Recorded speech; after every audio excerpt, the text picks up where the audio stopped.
Pillaging Podcast, companion podcast to PillagingJustForFun.com. That's PJ4F.com, the only Raider fan site made by Raider fans for Raider fans. Tune in every week wherever podcasts are found. Call in and leave a message to be played on air at 408-909-PJFF. This episode brought to you by Creative Media Design Studio. Check them out at CreativeMediaMonterey.com. It's time to pillage another podcast. I'm your host, Kenny Stapler. How you doing today?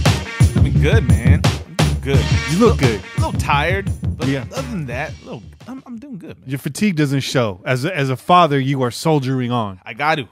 Yeah. You got no choice. Got no choice. There's no breaks in daddy time. It's daddy's full time, man. Prior to this, were you a sleep-in kind of guy? Yeah. What's your like average sleep-in time? Like 10 a.m., 11 a.m.? Yeah. Yeah? Yeah. Nailed it? That's my sleep-in time. You're talking about weekends, my sleep-in time would be somewhere in the 11 o'clock, maybe even noon time if it was a real good sleep-in day. Okay. Right? Yeah. But not no more. No more. Nuh-uh.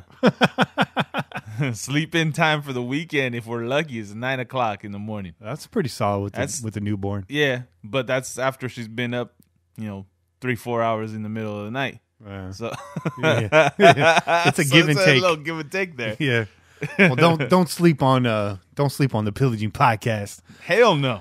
And don't sleep on our guest today, Eddie Borsilli, our first national broadcaster. I guess it's safe to say Eddie's from SiriusXM Radio NFL channel. Yeah. Executive producer over there. Nice, man. Another New York cat. We had Moton on last week from New York. So shout out to all you New York guys, all you out-of-state guys coming on the show. It's late. It's like 8 o'clock here. We're going to get to editing about 8:30, about the second half of this hour. It'll be 11:30 his time. Yeah. So he's soldiering on too. Yeah, he is. We appreciate it too. But you know what, man? New York City, that city's almost like Vegas. It almost doesn't sleep, man. It doesn't sleep. New You York know what I doesn't mean? sleep. Like they got bars open till 4 o'clock in the morning, bro. Yeah. So Yeah. he's probably got somewhere to be after this. It's my kind of bar right there. Hell yeah, right? You ready to kick this thing off? Yeah, let's do it. The King is gone. Marquette King is gone. He's cut. Raider Nation is losing their damn minds. Well, Yeah. about half the nation losing their damn minds. There's a lot of people that are upset, man. I got some thoughts on that. I know you do too. We're gonna We had a little put a pin in that. conversation. Yeah, we had a little conversation. Yeah. A little back and forth about that. We're gonna talk about that later. Yeah. We're gonna go into detail there. Yes. Try to keep these hits quick. Keep them quick. John Gruden intends to run 85 plays in his first 30-minute walkthrough. How many minutes per play is that? That's like That's not a minute. Man. That's like 30 seconds. It's like no. You can't do a minute. Yeah. There's no minutes in per play. It's like That's like 20 seconds to 20-second play. plays, man. Yeah. That's fast. Hey, run them. Those are quick hits right there. Quick. Those are quick hits right there. God damn it. That's what the backups are going to be saying when they blow their chance on play number 81. Sit your ass back down. He's Go gonna sit your ass back down. He's going to run through as much as he can, and this is according to Chris Sims. And I guess this is kind of way it went back when he played, and then when they caught up with him at the combine, it sounds like he's still intent on doing that. Yeah. And this differs from Belichick's style. He's more of like, I got 10 plays, and we're running these until they're perfect, Right. and then we're moving on. Gruden just really trying to see how much these guys can retain, and I got nothing bad to say about that. Hey, man, whatever his methods are, like I said, we can't doubt him until we see different, right? Yeah. So if it's a form of challenging the players, Yeah. like let's see how schooled up you guys are willing to be. This is like an assessment test. Yeah, it is, man. Yeah. Nothing wrong with that. Ain't nothing wrong with that. There ain't nothing wrong with that. All right. The Raiders have now emerged as clear-cut favorites to land Navarro Bowman. All right. This is coming from 24/7 Sports. I believe it was Jeff Smith that posted this. I'm not really sure where he's pulling this from. He's looking at Vegas odds, to be honest. Apparently there's odds on this. 2-1 odds on us. People bet. I know. Everything. Bro. Everything, dude. 2-1 odds. Maybe they should bet what color shirt Mark Davis is going to wear to the next Warriors game. I bet it ain't tangerine or peach or whatever that travesty was. Salmon.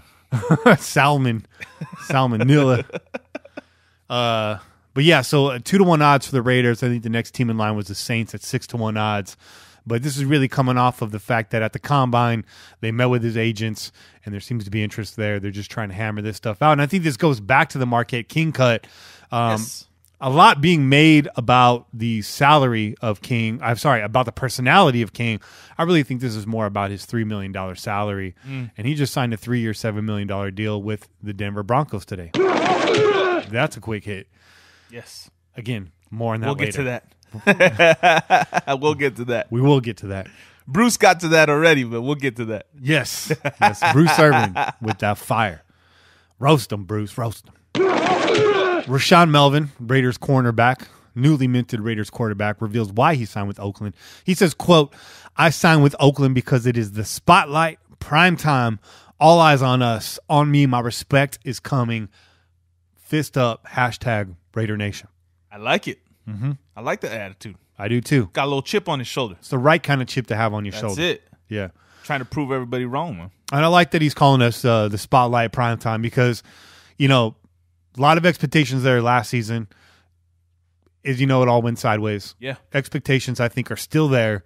And now you have number one primetime spotlight guy on the sideline, John Gruden. Yeah. And I tweeted this out earlier in the week that guaranteed 3 primetime games a minimum for Oakland. They're going to want to put Gruden on TV as much as possible. Oh, yeah. Of course. Right. Of course. Yeah. Yeah. He's got it absolutely right, man. If you're a player that's tired of being underestimated and you want to show people like what you're really about, coming to the Raiders is a great idea because you know everyone's paying attention to the Raiders to see whether or not John Gruden is successful or if he stumbles and falls flat on his face. Absolutely. So he's absolutely right. So we like the attitude, Rashawn. We like the swagger. It's the right kind of confidence to have. It's not cocky. It's not overly confident. It's like, I'm here to prove myself. Yeah. And I think that every NFL player needs to come in every season with that kind of attitude. And there's a lot of players that will run away from that. Yeah. They're like, nah, I don't want everybody looking at me. You know, some people can't deal with that pressure. It's true. Ask Dwight Howard. And Out of here, man. lastly, just a quick correction. Last week we referred to Michael Gilchrist as Michael Gilchrist, and was called out on Twitter by War Crimes, who's cool. It's a good follow. Definitely go follow War Crimes. He follows us. And my response was, "It's more fun to say Gilchrist." Yeah.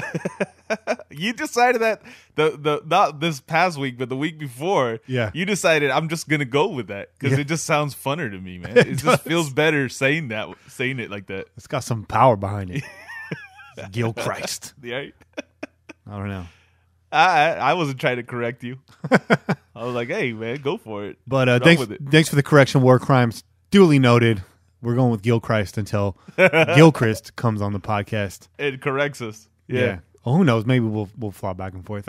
I'm a lit major, so being grammatically correct is important to me, and phonetically correct is important to me. Right. It's more phonics than grammar, but spell the same. So It's not country grammar though. you say tomato, I say Gilchrist. He's never coming on this show. He's not coming on the show, man. Yeah, I tried hitting up King to come on the show a couple times, but I got left on red. Yeah. Well, now you know why. Because he wanted to be a Bronco. There you go. According to Bruce Irvin, that is. As soon as he shows up on one of their podcasts, then our argument will be solidified, man. Yeah. Yeah. Yeah. But No that's one will never know though because we don't listen to that shit. We do not. we do not. I gotta say, and I think I might have said this before. Listening to after the Chiefs lost to the Titans in the playoffs, I went to my TuneIn radio app and I dialed up the Chiefs sports station out there in Kansas City, and I listened to that for like a cool hour. That was fun. It's a whole bunch of bitching and whining. Yeah. And I mean, I went out, as you guys know, I went out there for that game this last year and did not go well. But going into that game, they were very self-deprecating. And leading up to that game, Gent and I sat around listening to a lot of that sports talk because he's like, you got to hear this, man. Right. Because KC fans are already on the ledge, and he's absolutely 100% right. They were on the ledge. So, even more disappointing to kind of give them that last cracker before we got out the season. But I know. that was the straw that broke the camel's back. It's all right. We can get them this time. We're going to get them this year. Around. That's for sure. Yeah. That's for sure. Second time around. Oh, somebody said they might hit you up if you keep crooning on the show in a good way. All right. Yeah. Hit me up. Well, I don't think you swing that way, Che. I don't think your lady would be happy about that either. But yeah, that's our quick hit segment for the week. And I did want to mention I got hit up today, asked to host a daily Raiders podcast, and I said no. I was like, nah. Didn't want to water down this show. Right. I asked if they wanted to absorb our show into their network, but we're already part of a network. We're part of the Out of Pocket Sports Network. You got to check out some of the other shows on there. Even if you're not a fan of the teams that are on there, there's actually some good shows on there. Phil Robinson and Phil Jones do a fast break show, an NBA show. So if you're an NBA fan, definitely check that out. There you go. That is all NBA. There's not one team specifically. And then there's a Vikings show on there. It's a pretty cool show. I'm not a Vikings fan, but it's a good show. And it's good folks that run it. And who knows, man, maybe when we play the Vikings one of these years coming soon, we'll do a little crossover episode. Hey, that'd be cool. Right? That'd be cool. And just to give you guys a heads up, Kenny Stapler, myself, I will be joining Raiders Fan Radio next week. Not this Sunday, but the following Sunday, I believe they're recording. So if all goes well, I'll be making an appearance on my favorite podcast. That's not our podcast. There you go. I like that. So make sure you check out Raiders Fan Radio. I see no other Raiders podcast as competition to us, and that's not a cocky statement. I see it all being different voices of Raider Nation. There you go, man. And there's enough opinions to go around. I think you should check them all out. Yeah. Black Hole Banter's out there. Raiders Fan Radio is out there. Raider Lounge is out there. Members of my other family, Raider Ramble. And a whole bunch of others that I'm not mentioning right now. There's plenty of hours and there's plenty of days in the week to listen to podcasts. Oh, yeah. Definitely check out the Las Vegas Raiders News Podcast with Scott Winter. They just signed to CBS Sports Radio. They'll be on 1140 out there in Vegas. So congratulations to you guys. And check out Stephen Michaels, man. That guy's personality is pretty cool. Yeah. Definitely entertaining. It's a good brings show. The heat. He does bring brings the heat. You guys saw it here, man. You heard it here. So yeah. A lot of voices out there in Raider Nation. I support all of them, and hope that they can support us in return. That's the attitude to have. We're all family. We're all family. Got to end this civil war amongst the beat writers, man. I think it's coming to an end. I think the Combine, I think that was sort of a peace summit, maybe, if you will. What the hell do I know, man? I'm just podcasting from my house right now. We're not beat writers either, so we can't really end the war between beat writers if we're not beat writers. Well, maybe that's what it takes. A neutral voice. Well, we'll just keep the podcast neutral, man. There we go. Let's keep the podcast neutral. Maybe they'll take a page out of our book. Right. They'll be like, those guys, that's who we need to look up to. We got to do things like that. Hey, man, I got one bias, and that's the silver and black. That's it. Right? That's it. All Raiders all day. All day. And not the Jets, not even a little bit. Not a little bit. Sorry, Mo. Got to be resetting that one for a minute. Oh, no. No. If you're new to the show, make sure you check out the last week's episode with Moton. That was a great show. Yes. Got a lot of great listens out of that. A lot of fan feedback out of that. It was a good one. And make sure you go back and listen to the Best Of show we put out a few weeks ago. I think still a lot of folks haven't listened to that. Some really good segments on there. Segment with Lincoln Kennedy on there. Segment with John Kingdon on there. Co-author of Behind the Raider Shield. Yeah. And then our live segment, of course, from the KC game Thursday Night Football last year, which we'll be happy to tell you we're going to be doing a lot more of those this year. Yes. Che and I won't be at every single home game, but we're going to be at a majority of them. And it either be Che, Cain, and myself, or it'll be myself and Cain, or myself and Che. Whoever's at that game, as long as it's me, because I have all the gear. And that's just a logistic thing. That's not an ego thing. We'll be doing one there at the game. Oh, yeah. So when that happens, that'll be supplemental. That'll be a Sunday show, releasing Sunday night, probably Monday morning for most of you out there. And then, of course, we're going to keep our regular Thursday night, Friday show going. So that'll be supplemental. I may make that exclusive to the Pillaging app. Yeah. So if you guys haven't already, make sure you download the Pillaging app. It's right now available on iOS. That's your Apple phone. Yes. I'm still waiting for approval from Google. The Android process is taking a long time. Yep. Somebody told me on Twitter today it's been 85 years. Hasn't been quite that long. It feels like that, man. Yeah. Feels like that to our very our loyal listeners that really want to have that app in their hands, man. Yeah. They're like iOS. These guys on Apple, they've been listening to the cool app. Yeah. Where's my app? It is a pretty nice little app. I got to say, it gives you access to the website. Yeah. And if you haven't checked out the website, check it out. Just click on the latest post, skip everything, unless it's an article, read that, and then just jump right down to the comments section. Make yourself a Discuss profile and log in. I know a lot of our listeners are on Twitter. Always a lot of conversation on Twitter, but it's very spread out. Come into the comments section and welcome. Yeah. Become a pillager today. Bring the heat. Bring the heat. Bring the heat. Yeah. Yeah. So please do that. Please do that. Please join our community. We do a lot of things with our community. We meet up at games. We'll fly out to games. We'll fly people out to our games here out in Oakland. I'll be making a couple of away games this year. So connect, man. It's it's a big extension of the Raider Nation. We make it real. We make it happen. That's it. We have to, man. We have to make sure that we make all those connections because pretty soon we're all going to be traveling. So let's do it now. Let's get linked up right now so that way we already know that we're all in it together, man. For sure. Yeah. Yeah. And one last show note, production note. I'm actually taking a vacation in between jobs here. And during that time, I'm going to get everything squared away for the video podcast, which will be this podcast, but you could watch us live, raw, uncut, with the breaks and everything. It'll be unedited, but if you want a sneak peek behind the scenes, what it looks like in the crow's nest, you're not missing much. But yeah, if you prefer to watch rather than listen, that'll be up there. Probably 2 to 3 weeks is when we'll be doing the video show. So fingers crossed that fingers crossed that all goes well. We want to give you guys some more content. In the meantime, make sure you get over our YouTube channel, the Pillaging Podcast on YouTube. Just search that. It'll come up. Subscribe and hit the little notification button so you know when we go live. Exactly. Right. So smash that like button. And it's about that time to bring Eddie on here. Yeah. You ready? Let's do it, man. All right, man. We're going to take a short break. Catch you guys on the other side with Eddie Borsilli from SiriusXM Radio. Peace.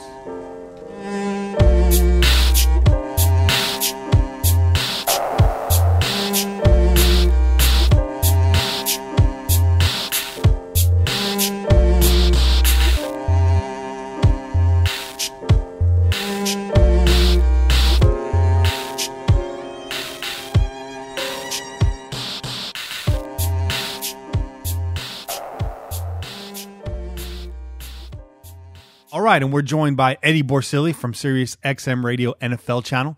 Good evening, Eddie. Good to have you on the show. How you doing? Thanks for having me, guys. Pleasure to be here. Let's talk some Raider football. Yes, sir. How can people find you online? How can they follow you, and where are you to be found? So you can follow me on Twitter. It's at Borsilli. My last name, B as in boy, Orsilli. You can follow me there. That's where I do most of my posting and stuff like that. So that's a good way to interact with fans. So give me a follow if you can. Fantastic. So let's talk some Raiders football. Like you said, I got some questions here. Chase got some questions. Questions I'm going to fire at you from my co-producer, Raider Cain, who can't be on right now. He's going to be joining us in the second segment. But first off, he wants to know what you think so far the moves Gruden and Reggie have made to the roster. Look, I mean, I know there's been a lot of consternation from people outside the organization and the media, kind of killing the team a little bit for, cutting some guys and adding some guys that, they might not think of the big name tickets. You knew from the start, and I tweeted this a couple days ago, you knew with any regime, a new coach taking over, there's going to be turnover on the roster. So you knew people were going to come and go. You knew they were going to sign some guys. You knew that there were going to be people coming in. But overall, I mean, look, they haven't played any games yet. So it's unfair to say to any team out there, you can't grade them A, B, C. Just because they didn't get the huge names, we knew going in they weren't going to get the huge names. They didn't have a lot of cap space to play with. You're paying the quarterback $25 million. You got Matt coming up. You knew these guys were going to take up, 25, 30% of the cap. So you know the big name free agents weren't going to be there. And I think that's what people get lost in free agency was, they didn't get these guys, they didn't get this guy. Free agency is a failure. Yeah. You're bringing it to here Whitehead, a guy that played for the Detroit Lions, mostly as a backup, but when he played well. He's a younger guy. Rashawn Melvin, who really came into his own with the Colts last year, he's a younger player. These guys are impact players who come over for, inexpensive deals, who could be young, core players for this team for a long time. I don't look at the Derek Carriers and the Keith Smiths. I mean, these guys are fullbacks. These are guys and backup tight ends. These are not players that are going to really make a difference on the roster. They might be nice complementary players, but I don't look at their free agency as a whole and say it's a failure or it's a great success. Look, talk to me back in training camp. Let's see what these guys do in the field. Some of these guys they sign in free agency might not be on the roster come training camp. So, it's really tough to say. I hate when people come out and say, hey, this team did well, this team did bad. If you look at teams around the NFL that spend a ton of money in free agency, it usually ends pretty poorly. It usually ends with them cutting the guys in a couple of years. So, I think it's too early to say I'm not going to jump off ship like everybody else. Yeah, that's a very realistic response there. Way to stay centered. See, that's why we turn to the professionals, Che. They keep us centered. A lot of people losing their minds over the Marquette King cut, over the Reggie Nelson signing. People scratching their heads over the Michael Crabtree cut, which I thought was pretty obvious from day one. I thought the writing was on the wall there. The King thing, I'm actually for it. Again, like you said, these aren't your big name, big ticket players, but some of them are impact players, and these are plug and play type guys. These are Gruden grinder type guys. And we really just got to wait and see. And I like your comment, because I was saying this last week on the show. Historically, the teams that spend big in free agency get the least return on their dollar. It's exciting for the fans. And you knew that they weren't going to go after. Look, a couple years ago, they made the big splash with Bruce Irvin and those guys. That was really their thing. But the name of the game in the NFL, and guys on my channel say it all the time. If you have a quarterback that's getting paid a ton of money, you better draft really, really well. And you need complementary pieces. That's why they signed the Irvins and the Hudsons and guys like that, and Clutchy Assembly. Yeah. So that was really the splash at Reggie. Everybody says Reggie's MO is coming from Green Bay, and you can see, it's a new regime in Green Bay now. But for Reggie to go out and sign those guys to begin with, it was really kind of out of character. So I knew that wasn't going to be the case. Again, you got to pay Carmack. Let me just circle back real quick. I mean, to me, the Marquette King uproar is just such nonsense. I know he's a fan favorite. Don't get me wrong. He was a funny guy. He's a funny follow on Instagram and on Twitter. But guys, he's the punter. Yeah. He is the punter. Like, I just don't understand. Like, yeah, he's a great punter. Don't get me wrong. But to me, Gruden came back and he doesn't put a value on paying the punter $3 million. So you know what? The punter's a little, eccentric. He doesn't want to put up with his nonsense. He's getting paid $3 million. Go draft a guy in the 6th round and call it a day. Go get J.K. Scott from Alabama, who's booming punts right now, who could be really, really cheap, and then you move on. I mean, to me, Marquette King is not winning and losing games to the Raiders. And look, I'm not poo-pooing special teams. I know, field position and all that kind of stuff is tremendously important. But the uproar about King, I mean, I got wind of King being cut a couple months ago, and I knew that if it were to happen, Raider Nation would lose their mind, and they did exactly that. It's the punter. Move on. I know he's in Denver now. There's no Marquette King revenge game. Guys, come on. Let's go. Let's come back down to planet Earth here. Yeah. No, keeping it real. Let's stay on free agency for a moment here, because we got some draft questions too to get to. I want to know, because I think this is going to happen, especially now with the King cut. How much does Bowman sign for? In your opinion, what is he worth at this time? I don't see him getting the $9 million the second time around. What's a realistic number for Bowman? What do you think he's asking, and what are the Raiders willing to give? Do they meet in the middle? What does that number look like? Yeah, there's no way he's getting that type of money, guys. If he was going to get that type of money, he would have got it somewhere else. I mean, to be honest, I think he's looking at it. If it's going to be a 1-year deal, it's probably going to be in the $5 million range, but a lot of that will be incentive laden. You know what Reggie does in terms of contracts and stuff like that. He'll get a couple $1 million guaranteed. Look, Navarro's been a great player in this league for a long time. Obviously, the what you would call it, the hoopla about his services aren't really there right now. Either he's asking too much money, or he just assumes he's coming back to the Raiders and he's kind of slow playing a little bit. Yeah. I expect it to be in the $4 to $5 million range. A bunch of incentives, maybe $1 million, $1.5 million, $2 million guaranteed. No, but that's why the draft plays a big part in it, because now you have, there's been comments that Bruce Irvin's going to put his hand in the ground and rush the pass a little bit more. You got Tahir Whitehead, you got Corey James. If they go ahead and draft the Roquan Smith, and I don't want to wait on the draft talk here, but that puts a little pressure on Navarro Bowman to say, hey, I don't know if we really need you right now. I would like the veteran presence back in the middle, but if he's going to ask for too much money, I just say, let him Godspeed and go somewhere else. But I think ultimately he'll be back at a price that's favorable to the Raiders.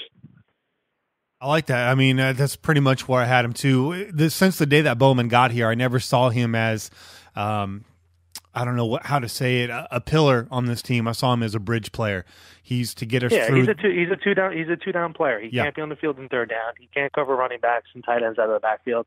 He's still good at what he could do. He can stop the run. He's a quarterback on defense. So, you want Gruden, as you can see with all the veteran signings, he loves that veteran presence. So I expect Bowman to be back. But, again, at this point in his career, he's a two-down player. So that's why, you can't really throw a ton of money at him. Right. And then secondly, before we move on to some draft questions, not quite a free agency question, but close to it. How long do we have to wait before max extension gets done? Do they go fifth-year option this year, or do they get that extension done? No, I think it gets done by training camp, to be honest, guys. There was some grumblings that it was close. They know what they have to pay for Mac. They know what the numbers are. They know it's going to be slightly above what Von Miller got. He's Defensive Player of the Year. This guy's a cornerstone of the franchise. They know they have to pay up. With the Vegas stuff now, back in the day, the big, worry for Raider fans and for the front office was the cash flow. Mark didn't have a terrific cash flow because of the stadium deal. With the Vegas deal now, obviously he doesn't have money directly in his pocket, but it's a little bit easier now to get loans and stuff like that with the stadium on the horizon. So they know what they have to pay Mac. He's a face of the franchise. They don't want him going into the year playing on the fifth-year option, kind of getting a little pissed off. Look, they know in the back of their mind they have the franchise tag. They could franchise Mac, 2 years back-to-back and still have his rights. So Mac's not going anywhere in long term. He'll be a Raider for a long time. I think they know what's on the table, what the money is, and I think it gets done before training camp. Absolutely. We'll all wait very patiently for that too. Yes. Yeah, he ain't going anywhere. Eddie just used one of my favorite words, grumblings. That is such a beat writer word. That is such like a sports reporter word, grumblings. It's one of my favorite words. Grumblings. Well, in today's society, grumblings, I don't know what, if you call them, Twitter grumblings, but everybody has grumblings nowadays. A lot of stuff going on. I mean, look. It's true. You guys know this. I mean, like I said, Carr and Mac are going to take up a lot of this team's, salary cap for a long time. So they, like I said before, Reggie has to get, he has to hit on these drafts. These guys, and that's why Gruden kind of called out Mario Edwards a little bit, saying they need an interior pass rush from him because, they need guys, these younger players on the team to step up because if these guys are making a ton of money, you can't go out in the free agent market and sign a couple of guys. Exactly why Ndamukong Suh didn't sign here. Suh, say what he will, he's a little bit of a mercenary. He's a little bit like Darrelle Revis, kind of looking for the big buck. But, they weren't going to come anywhere close to what the Rams paid Ndamukong Suh because they just don't have the cap room. We would love to have a guy like that next to Khalil Mack, of course, but it's just not going to happen. That's why this team has to draft well. It's in that boat with the Green Bay Packers and the Falcons and all these teams that have to pay the quarterbacks. This is why the Rams, not to go on a little rant here, but this is why the Rams are loading up with all these guys because Jared Goff's on his rookie deal. They don't have to pay Jared Goff $22, $23, $24 million. So they're going for it right now, and more credit to them. So speaking of the draft, let's get into that a little bit.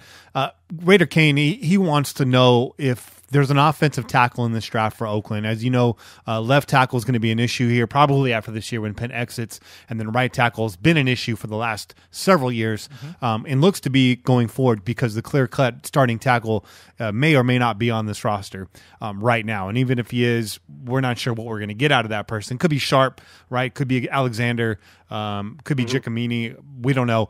But is there a tackle in this draft for the Raiders? Cain wants to know what your thoughts are on Greg Senat, possibly in the 6th, late rounds.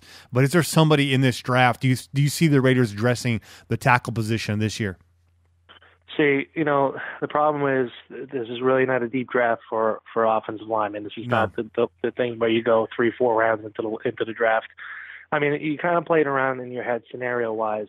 McGlinchey early on from Notre Dame was a guy that a lot of people had ranked top 10. Hey, he's, the best tackle, and people are going to, go for this guy. But he's kind of been slipping lately in the mid-teens, early 20 range.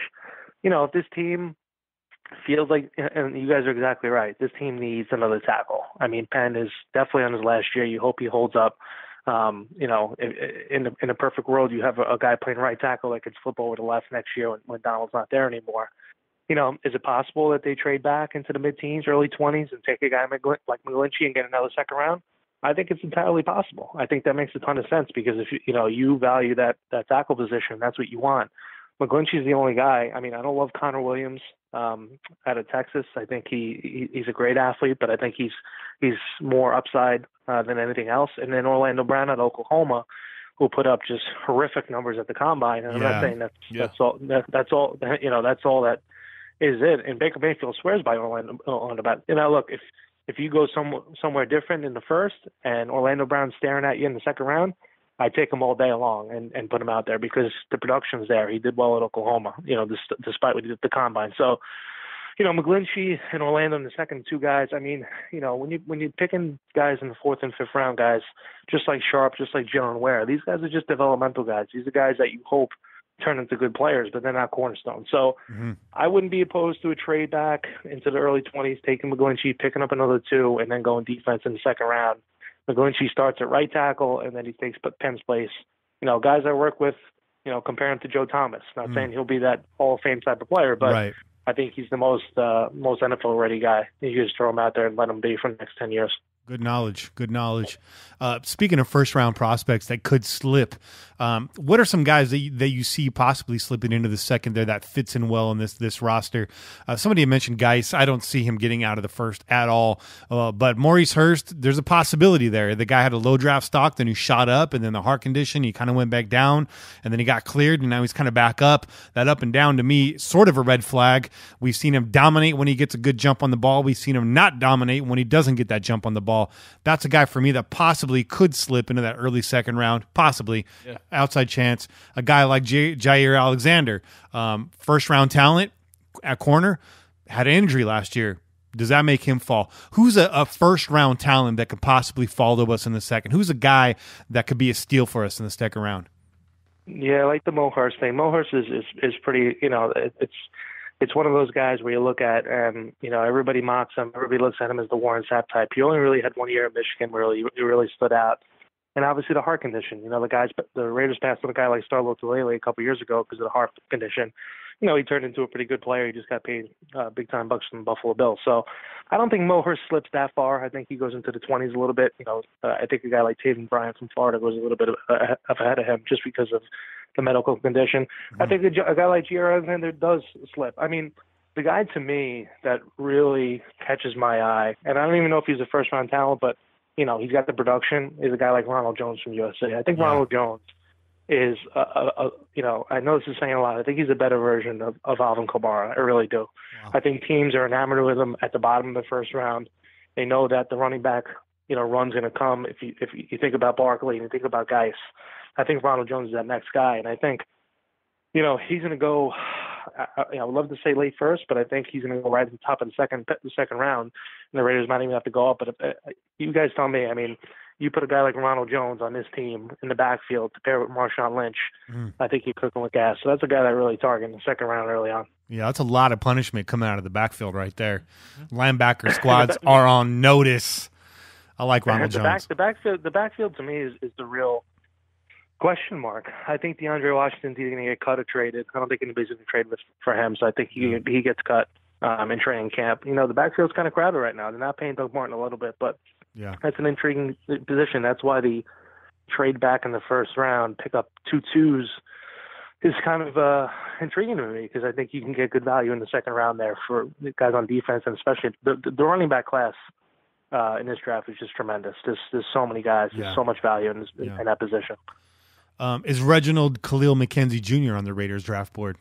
I don't think they can. To be honest, I don't think they could do that. I mean, that's kind of hard. I mean, if you're a coach, if you're Gruden, you probably want no part of that because you're not, especially the way Gruden coaches. I don't think he's going to want that guy on the roster chewing his butt out all the time with Reggie looking over his shoulder. Yeah, that's an awkward situation right there. So I got one more question for you here before I turn it over to Che. Give me a couple mid-round picks that can produce on this offense. Guys like Deion Kane, Dante Pettis, wide receivers to name a couple. As you said, the running back class is pretty deep, but rounds 3 through 5, what are some names we should be watching that could come into this offense and actually make a splash? Yeah, the guy that I just don't understand why he's not getting the love, and I've seen him a little bit in the second round. Is Christian Kirk from Texas A&M. this guy was a production machine at Texas A&M, and for whatever reason, I don't know if it's the size aspect, but I think it's the just some of the other receivers and the upside. I think Christian Kirk is a guy that can go late second round, early third round. The production's there. I think that guy could fit in. I think he's a playmaker. He's got tremendous hands. Another guy too is, and early on in the draft prospect that they were talking about him as maybe a late first round pick, but Hayden Hurst from the tight end from South Carolina. Oh, I like him. He's a former baseball player. He's got all the athleticism in the world. He's more of a he's not going to block anybody now, but you could split him out almost like a wide receiver. He's another guy. And Alan Lazard from Iowa State. This guy it reminds me of Evan Ingram. Another guy, another hybrid type of guy that, probably can get him in the fourth round or something like that. But I saw him down at the Senior Bowl firsthand, and this guy was just jumping over people in the red zone and dominating. So he's another guy that really kind of intrigues me. I like Cain Ballage, the running back from Arizona State. I think you can get a guy like him in the fourth or fifth round. He's a big back. He had 8 touchdowns in one game in college. He never rushed for 1,000 yards in the season, but another prototype NFL running back. So again, I think there's some running backs on the radar. I like DJ Shark from LSU, but I think he's going to go early in the second round. But Hayden Hurst and a guy like Cain Ballage, and especially Alan Lazard in the fourth round, that guy is a red zone nightmare. And that's something the Raiders really haven't had in a long time, is a guy in the red zone. And what Carr likes to do with those fades in the corner of the end zone. Yeah. I think he's a guy they should target in the mid-rounds. Wow. Are you writing all this down, Shay? Oh, yeah. I'm recording it right here. Like a steel trap. Yeah. It's all up here. Take my word as bond. They won't pick any of these guys. You ready to get after it, Shay? Yeah. I got some questions. All right, Eddie. So my focus is, you guys have been on the offensive side of the ball. I'm going to focus more on the linebackers. Obviously, we haven't signed Bowman, so I think that's a necessity for us. There's still some questions with James and some of the other guys, some of the younger guys that we have. That being said, most draft boards list the top linebackers in the draft as follows. Number 1, Tremaine Edmonds. 2, Roquan Smith. 3, Leighton Vander Esch. 4, Rashaan Evans. And 5, Uchenna Nwosu. Of these 5, who's a lock to go in the first round, and who drops out into the second, possibly third round? That's a great question. Obviously, Roquan and Tremaine. Funny thing about Tremaine, we were doing some stuff on him today. Guys, he's only 19 years old. I know. He's going to be 20 years old on May 2nd, which is crazy to think about. He's a beast, man. Yeah, he's a beast. So Tremaine Edmonds, obviously, he's going to be in number 1. Roquan, who most mock drafts have had the Raiders taken for about a couple months now. Leighton Vander Esch is going to go first round. He has Pittsburgh Steelers written all over him. And I think Rashaan Evans too. He's the best pass rushing linebacker out of them all. So I think 4 of those guys definitely go in the first round. The guy that I really like that's under the radar, I know you didn't really ask about, but the guy I like that's really under the radar, he had a really good junior year, is Malik Jefferson from Texas. I think this guy is a playmaker. He reminds me of Jalen Smith a little bit from the Cowboys before he got hurt. So that's a guy that I like in the mid-rounds a little bit. But I think 4 of those 5 linebackers. Who's the 5th guy you asked about? Uchenna Nwosu out of USC. Yeah, I think again, another guy that's he's going to be a second-round guy. Evans might slip a little bit, but teams have liked him kind of. I'm going to have 3-4 teams like him coming off the edge. So I think 4 of those 5 definitely go in. Nwosu is a guy that I kind of like for the Raiders a little bit. He could play both his hand and the ground a little bit. Rushing off the edge, and some will linebacker. So I think 4 of those 5 guys definitely go in the first round. Okay. So that being said, you said Nwosu, you see him possibly dropping into the second round, into the second round or later. Yeah, I think mid-second round, to be honest. He had production in college. He was good, but teams, I don't know if they know if he's a fit. He's a little bit small to play, kind of the rush backer position. So I think he's a second day pick probably pretty early on, so that's pretty good value. Again, I keep harping back, trading back and get 2 second-round picks. You can get a guy like that in the second round, right. Kind of cooking with gas a little bit, and address the defense if you can go offense in round 1. Absolutely. Well, that kind of answered my second question, so I'm gonna go ahead and move on to the third. If Oakland skips out on a linebacker in the first 2 rounds, what are some names out there that you think will be value picks in the 3rd through 6th round? For the linebacker position? Yeah, for linebacker position. There's a couple guys out there. Let me. I'm gonna have the. I don't want to get these names wrong. There you go. But there's a lot of guys. I mean, this draft, if you look at it from a talent standpoint, like a couple years ago, the linebacker population in the draft really wasn't popular. But I got the thing here. Sorry, guys. Give me 1 second. Yeah, no problem. But I'll screw it up here. But like I said, guys like Malik Jefferson. There's a guy, Chris Bosworth. He plays at Penn State. He's a tackling machine. He reminds me of Chris Borland a little bit, the guy that retired from the 49ers. Okay. Another tackle machine out there. So that's a guy that I would target kind of in the 6th round. I mean, again, that's another position. I think the Raiders, to be honest, are a little bit deep at that position. If you look at, like I said, Corey James to begin with, you have Markel Lee. You have players at that position. I don't know if linebacker, I mean, to me, I want a guy like Roquan Smith or Tremaine Edwards because I think they're playmakers. Yeah. But I think that's it's not a deep position. I know that the players really haven't made headway in terms of what they want. If you want like a side-to-side linebacker, none of them are Luke Kuechly. But I think that's a deep position on the Raiders. I don't think that's really a necessary evil, if you will, especially if they bring back Navarro Bowman. Yeah, I look for that linebacker core to play a lot better this year under, a real defensive scheme, to be quite honest with you. There you go. Taking shots at Kenny Norton. Yeah, well, shots fired. Pagano took over. He did not even implement his own scheme. That was a read and react scheme, and we saw better production. Again, that was a weaker part of our schedule. Then the Chargers come in and blow us out. So that kind of exposed us. But just in the read and react scheme, we saw a little bit better out of there. Corey James is a warrior. That guy was trying everything he could to stay on the field. Yeah. Markel Lee, I feel the same way about him. So I look to see more production out of that squad this year than we saw last year. Again, none of those guys are world beaters yet. But there's potential there. Another guy, Nicholas Morrow, potential there too. Great coverage linebacker, pretty decent in the red zone. Check out the film breakdown by TTG Film Breakdowns on YouTube. It's a good breakdown of Morrow there. That's why you see, not to interrupt you, but that's why you see. I mean, look, in today's NFL, you don't have a lot of linebackers that could stay with these free tight ends, these hybrid type of guys. Yeah, right. Running up and down the field, but that's why. You need the hybrid safety player. You need the Derwin James. You need what the Raiders hope could be Obi Melifonwu to kind of shadow these guys and take these guys away. It's really gone to a nickels type defense where you have, when I say nickel, not three cornerbacks on the field. You have 3 safeties on the field. You really need these guys on the field, almost like these hybrid linebackers. Melifonwu kind of looks like a linebacker if you think about it a little bit. Yeah.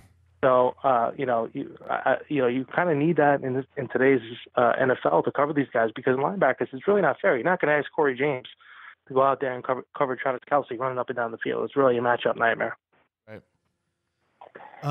So I got a question for you, Eddie, and this goes back to a tweet that you put out earlier this week. You had cheese doodles ranked over orange fingers. I need you to explain that take in a little further detail for me. Full disclosure, and this is kind of it might disappoint you guys a little bit. I had left my Twitter open at work, and one of my coworkers in the morning had taken over my Twitter and tweeted that out. Last time he did that, he tweeted something about the Chiefs, and I got kind of pissy at him. So this time he went with the fake cheese doodle, but it actually got more traction. People actually physically yelling at me about cheese doodles. But having said that, I do prefer the puffy cheese doodles. It just takes me back to my childhood, and I'll leave it at that. Yeah, I think the puffy cheese doodles they're quite a bit underrated. Can't go wrong. You can't. Flamin' Hot Cheetos have sort of taken the spotlight, but let's get a flamin' hot puffy cheese doodle. There you go. Wow. I'll take that. I'll take that over there. Now you're cooking with gas. Yeah, literally fire. So we've been doing a top 5 with some of our guests that come on the air. So just kind of staying in this realm, give me your top 5 snacks that you can grab and go. Wow, top five snacks. Yeah, my friends used to make fun of me all the time. I'm a big trail mix guy. I like the bag trail mix. Mm-hmm. That's kind of a fan favorite of mine. One of my favorite snacks is the PB and J. I don't know what the hell you call it. They have it's like the peanut butter and jelly sandwiches. What the hell are they called in the package? The Uncrustables. I can't. There you go. Yeah, the Uncrustables. There you go. Yes. I'm a big Uncrustable guy. If we're going off the rails here, kind of candy, I'll go back. I love Gushers. Do you guys remember Gushers? Yes. Oh, yes. yeah. Yeah. Hell yeah. I love Gushers. So I would go. Yeah, I would go trail mix probably. I would go trail mix 1. I would go Uncrustables 2, Gushers 3. I know I'm all over the map here. I would go Sun Chips number 4. Sun Chips are good. A good Sun Chip. Are you Harvest Cheddar guy or original flavor guy? I think I'm a Harvest Cheddar guy. Me too. I really do. Yeah. And I think just a regular, I'm not a big salt guy, but just a mini pretzel. I'm a big pretzel guy. I like my pretzels. Oh, that's a New York thing, right? A good pretzel out in New York. I think it is, but I don't like that. Like I do like the hot ones, but I like the mini, the mini hard kind of. Oh yeah. Like the Snyder's ones. Yeah. I'm a big Snyder's guy. I think I take stock in that company a little bit. Yeah. And I just want to say that the Pillaging podcast is in no way endorsed by Snyder's, but we are open to contract negotiations, right? If they're on the table. As long as you send me some of those honey mustard the little pretzel bites. The little I can't even eat those, man. I'm like addicted. I'm like addicted to them. If I start eating them, I can't stop. Bad. That's like my wife gets really mad at me. She rips them out of my hand. That's kind of like my relationship with peanut butter right now. I'm currently in a 12-step program trying to get over chunky peanut butter. That's a good question. Also guilty. Yeah, chunky peanut butter, right, over smooth peanut butter. Oh yeah. Yeah, you gotta get the crunchiness. I don't trust you if you eat smooth peanut butter. I like this guy. Before you get out of here, Eddie, you're a New York guy, correct? Correct. What area of New York do you stay in? I was born in Staten Island. I do live in Jersey now, but I still consider myself a New York guy. People ask me where I'm from. Okay. I'm New York. I've been in Jersey for a couple of years, but Staten Island, New York, one of the 5 boroughs. There you go. So settle this. What's your go-to pizza spot out there? What's the pizza joint that I need to hit up? Oh my God, you guys have not lived until you come out. Yeah. In Staten Island, it's Lee's Pizza, Lees, Lee's Pizza. It's a little hole in the wall down on the South Shore. They have the best white clam pie you could ever have in your entire life. Wow. It is honestly to die for. This first of all, Staten Island, if it's known for one thing, it's known for good food and good pizza. We have a ton of good pizzerias.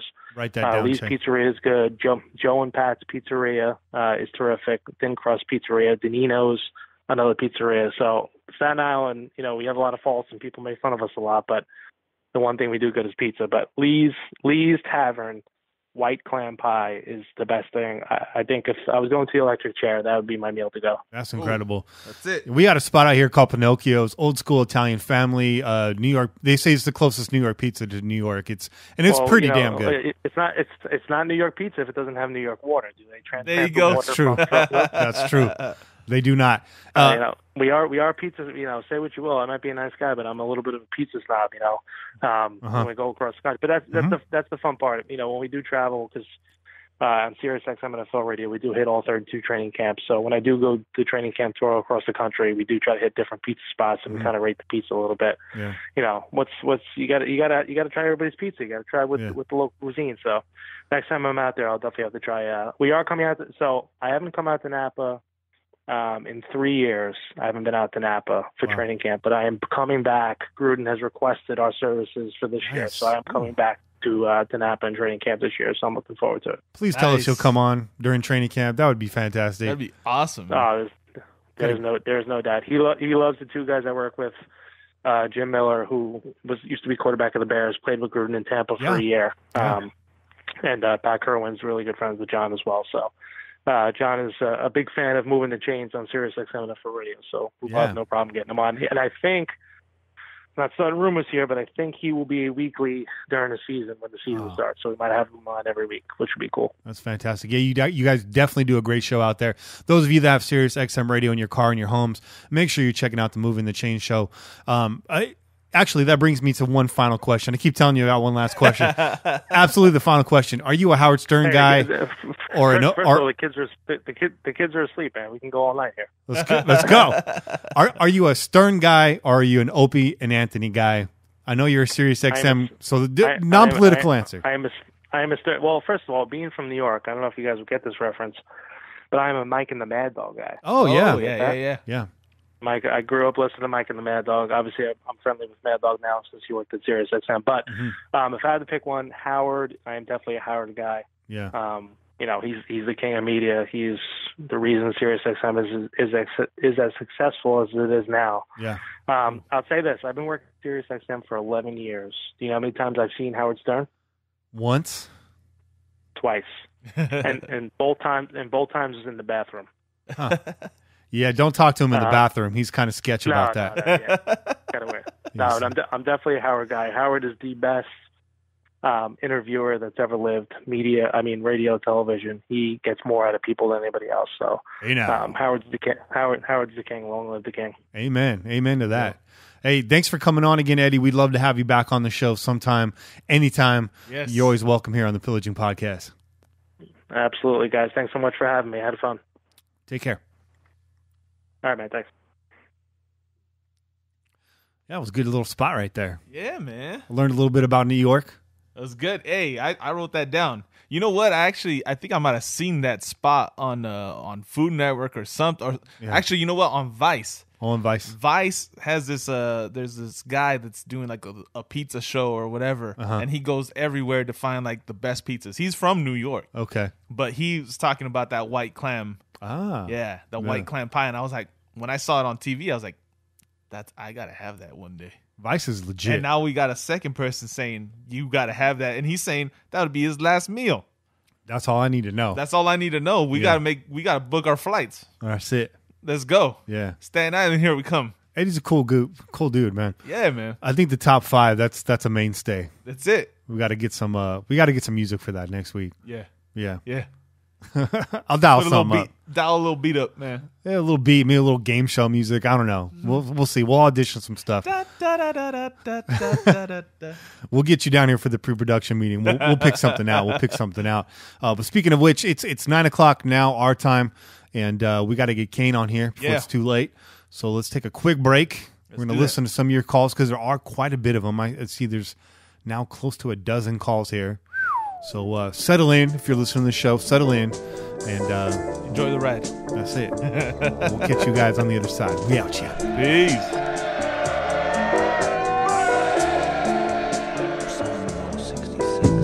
What's going on, Pillaging people? Buddy JFB chiming in from Southwest Colorado. Beautiful sunsets out here. Not a whole lot else but that. But I wanted to give my 2 cents on this whole off-season transition. Really feels like the beginning of the McKenzie era. You know, they don't have a whole lot of cap flexibility. Not looking at a ton, 6 and 10. Not a whole lot different than 4 and 12 firing coaches. I mean, and it's kind of the same than when McKenzie started. The 10 and 10's getting a little too close to home here. And, it's obviously Gruden's show. He's got he's bringing in his guys, a bunch of veterans. Never really were a young team with McKenzie. If you look at the statistical rankings of how old of a team we are compared to the rest of the league, we were always middle of the pack. We were even dead last one year. So not really all that new. They're just Gruden's guys.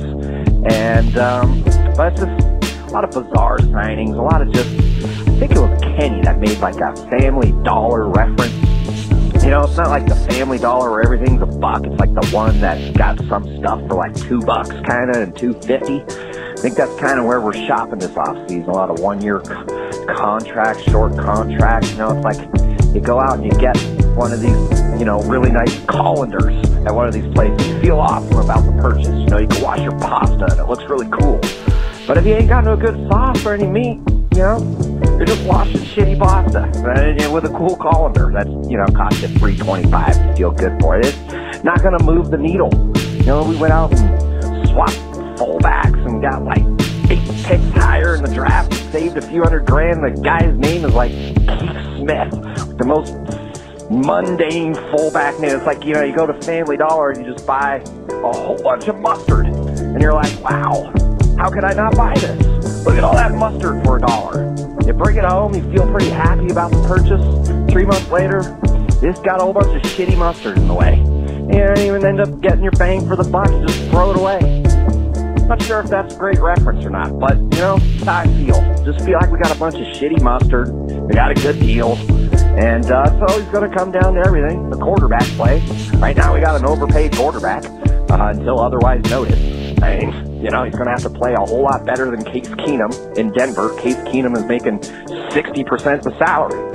So Derek Carr should do 40% better. And if Case Keenum throws 28 touchdowns, what does that mean? Derek Carr needs to throw 39. That's how it works.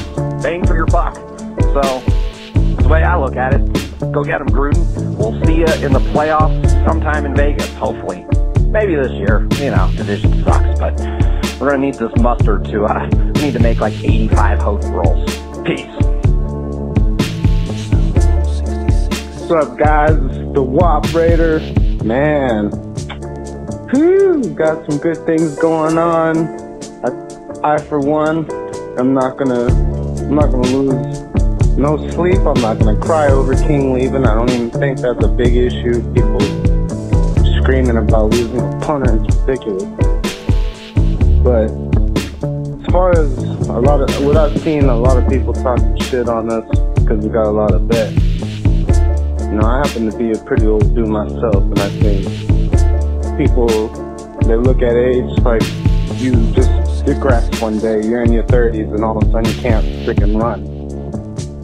I think it's total nonsense, all this thing about Jordy Nelson, he's not faster, he's not going to be a good enough wide receiver. That's bullshit, just because they shouldn't look at things like that.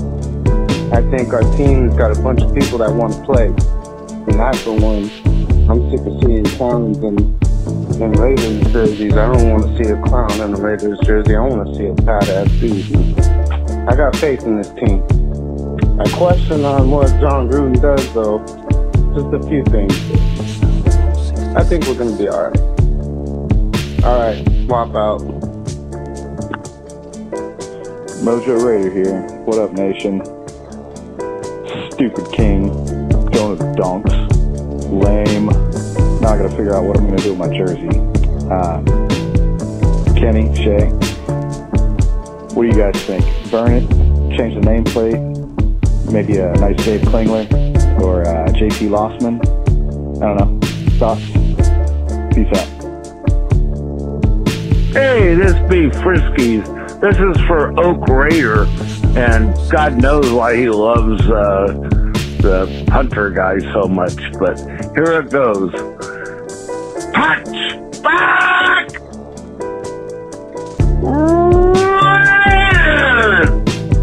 Hey guys, it's IR Johnny. Let's try something that's not Geist related, huh? Alright, so hear me out. We're sitting here at 10, right in front of the Dolphins, okay? And New England just acquired pick 23.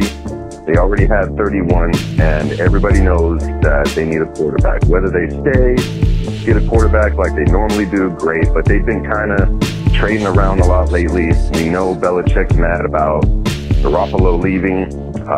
It's a good opportunity for them. Maybe jump up in the draft and get their quarterback for after Brady. Somebody to learn under Brady. Now we're sitting there at 10, right in front of a division rival who's also looking for quarterback. So maybe Gruden takes this opportunity. Maybe they give us those two picks, which, per the draft value, which we only got the chart to look at, but lines right up.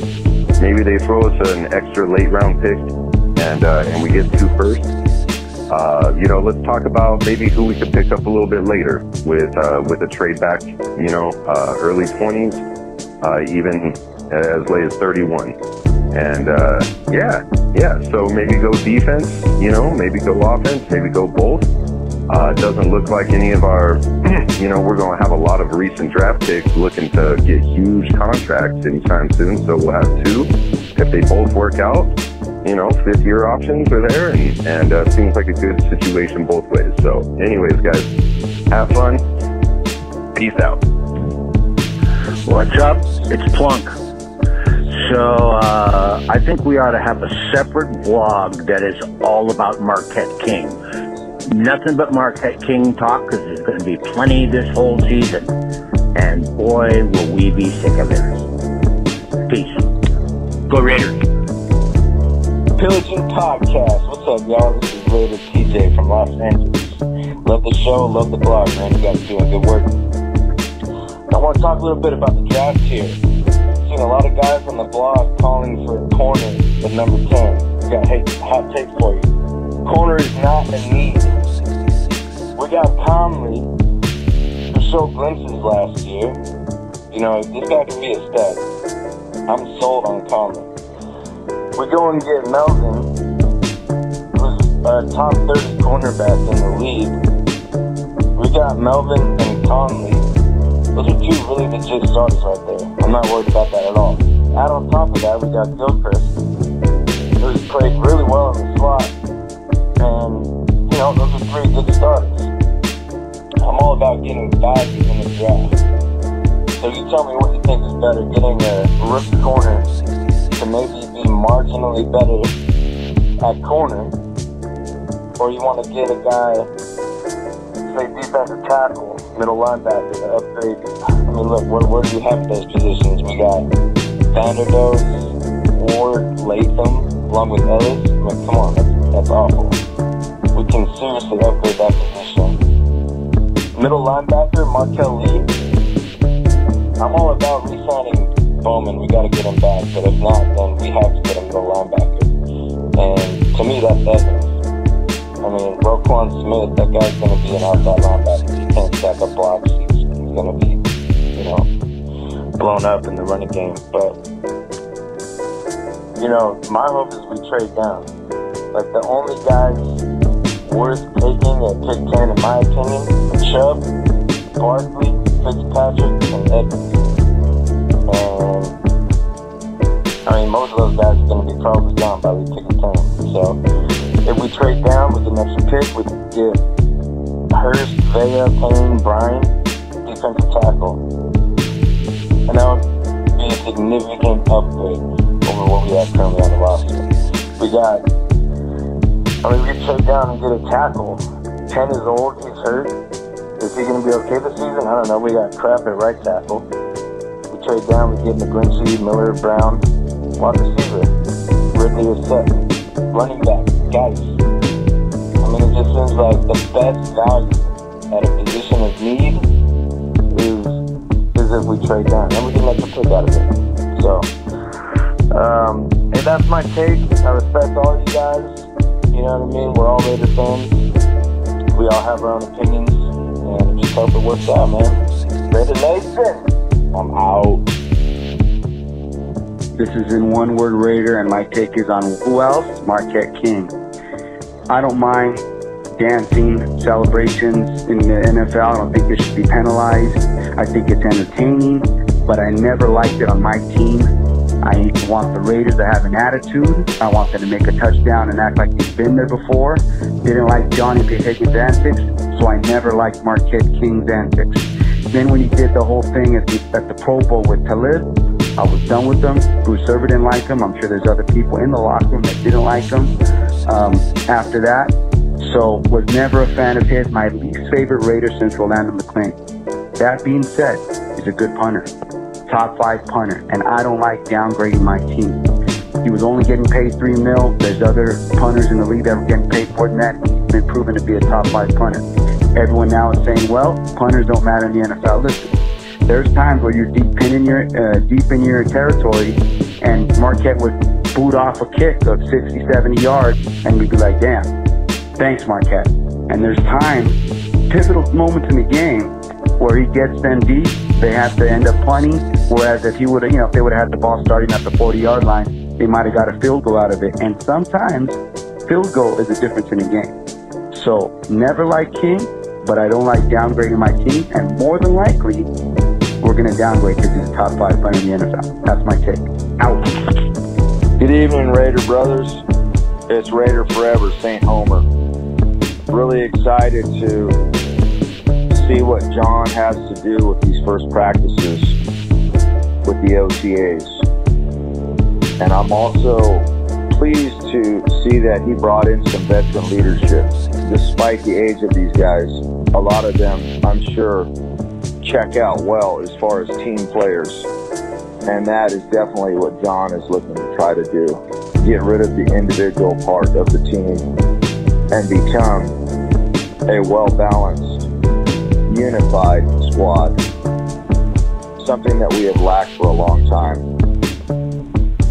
So don't read into everything that we are going to be an old team. We have a lot of draft picks, and I'm sure more roster shuffling will be done before the regular season starts. As far as the Marquette King thing, I can't believe this kid is going to get revenge on us. It's completely ridiculous. A punter getting revenge, come on. I do remember Kenny Stabler playing for the Saints. I don't think there was a revenge factor. But when Marcus Allen wore the Chiefs red, although he said he had no bitter feelings, I'm sure he did. Because he was put on the bench, he was asked to play fullback. He was put on the back burner, and all he ever did was produce for us. Well, guess what? He won 9 out of 10 games against us. Arguably the greatest all-around running back in NFL history. So Marquette, shove it up your a-hole. You're a punk, and you deserve to get cut off this team. We don't need guys like you. Anyhow, that's all I got. Hope everyone's doing well, and have a good night. What's up, Pillagers? Captain Kenny, Jay. Happy Thursday, brothers. This is your boy, 303 Raider, reporting from the Mile High City. A little rainy and windy. We might get some snow tomorrow. We need some moisture. Anyways, so Marquette King signs with the Donkeys. Good Lord. What do you say? You know, my whole thing with Marquette King is the only reason why I've been really talking about him is because we suck. We have sucked for, 14 of the last 15, 15 of the last 16. I don't know. I'm a little tipsy tonight. The vape is taking over. But anyways, it's not a big deal. Yes, King was a good punter, but it didn't freaking matter when our defense sucked ass. We have bigger issues. We'll forget about King.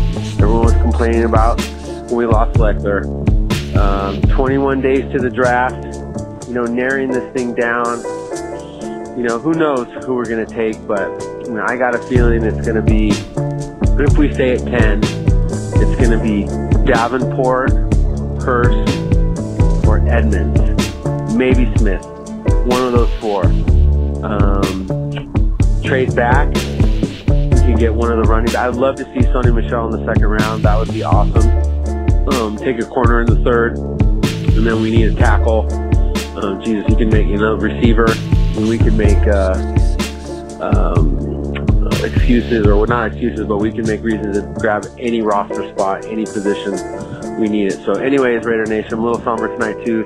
If you guys could give a quick prayer out to my mom-in-law. She's not doing well. Looks like she's going to have to get a liver transplant. So sad night here in the family for 303. But anyways, Raider Nation rocks. You guys are the best. I'm out. We'll talk to you next week. And we're back in action. Yeah. You feeling good? Feeling great. You got everything out of your system? Yeah. You're all fleshed out? I'm all fleshed out. How about those callers, bro? Those are great calls, man. More and great more calls. We got some new callers. Yeah. We got some of the usual suspects. Yeah. But great takes overall, man. Great takes overall. So first off, JFB, that was a fantastic call. Hell yeah. I loved it. I lost it. I had to change my depends after that one. That was a fire call. Yeah, there's a lot of shitty mustard out there right now. For the record, I bought a really nice colander set at Ross for like $5.99. Yeah. And I make my sauce from scratch. There you go. And I think that's what the Raiders need to do. That's what you got to do, man. Go out there, get yourself some value colanders that are going to do the job. Mm-hmm. And you got to build the rest of the team from scratch. There you go. Right? There you go. Best tasting food is made from scratch. That's it. The best team would be probably the same. But, hopefully the same. But yeah, don't spend big money on the colanders. Yeah. I saw Rachel Ray right on her show. She has a trash bowl on her kitchen counter where she puts all the scraps in there. And they sell that. I saw that. They sell it over at, what's that store over there? It's a lot like Mervin's. Kohl's. They sell this garbage bowl, which is just a bowl. They sell it for like $25. I used the produce bag for free. Really, man, you really need to buy a bowl specifically for that? Now you're just being fucking lazy. I'm sorry. That's what I'm saying. You can use anything for that. Use your garbage disposal. How about that? You can use anything for that, man. You can just throw. How about you just roll the trash can over next to you? You just toss it right directly into the trash can. How about you have a box? Everybody has an empty box from a 12-pack of beer or a 12-pack of sodas that you got. Yeah. Throw it in there. What's wrong with that? Folks are asking themselves, why is Kenny talking about Rachel Ray? I watch a lot of cooking shows, man. I do too, man. That's where you get your flavor from. That's what I'm saying. You got to build that flavor profile. Not a big Rachel Ray fan, but No. I used to watch a show. I remember that she had a trash bowl. I was like, what kind of white girl shit is this? What kind of white privilege is this? Oh man, $25 for a bowl to throw my garbage in it. Get out of here with that. Wop Raider gets it, man. He's not crying about no punter. Nah. There's no crying in football. There is no crying in football, and you shouldn't be crying over a punter for sure. Yeah, so I get that. Mojo Raider had a question about what to do with his Raiders jersey. So you had a similar dilemma. I have a similar dilemma, and before I go into this, I just want to say that this was a jersey that was gifted to me. Mm-hmm. I didn't ask for it. It was just gifted to me. Yeah. Somebody was like, "Oh, I was able to cop this." I was okay, cool. Didn't really want that guy, but thanks anyways. Mm-hmm. I have a D'Angelo Hall jersey. Ouch. Yeah. How long did he last? Like 3 weeks. Yeah. It's just been sitting there in the closet. Is that a knockoff jersey? No, it's an authentic jersey, man. Damn. So it's just been sitting there in the closet, and I recently was looking at it. I was like, you know what? This is about to become a Chet jersey. Okay. So Mojo. Mm-hmm. My suggestion is you make yourself a Mojo jersey, bro. There you go. Okay? Make yourself a Mojo jersey. You know, use that number 7. That now becomes the Mojo 7. Yeah. No Marquette Queen jerseys. No. Get out of here. I like that. Touchback Raiders. I'm just going to reset that. I thought that was pretty brilliant. One of Frisky's best calls, probably. Short and sweet. Short, sweet, straight to the point. It said a lot, though. Yeah. It said a lot. In one word, Raider. Look, man, I sense you're kind of torn on this. You didn't like King. I don't like King either. But you hate to see a good punter go. There's good punters in this draft. Borsilli had mentioned one of them. Yeah. Michael Dixon's out there. He's another one. That's a guy maybe you pick up in the 5th or possibly the 6th round. They're going to come in on a rookie salary, cheap. Yeah. That's the thing. And the other thing, you got to fix the defense first, man. What good is a 60-yard punt when you can't stop the team? All you're doing is now giving up more clock time. Instead of 3-minute drive, now it's a 5-minute drive. Exactly. You know what I mean? Maybe that's a bit of a stretch, but punter's not making any impact on a team when you're letting teams just march down the field on you. Exactly. Anyways. Exactly. So I get where you're coming from. You hate to see a weapon like that go, but 303 nailed it. We lost Leckler too, and we persevered.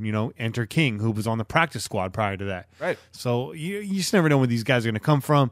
We got a guy in the squad right now. He's not King talent. He's not that kind of talent, but let's fix the defense and the offense first. We got some gunners on special teams now.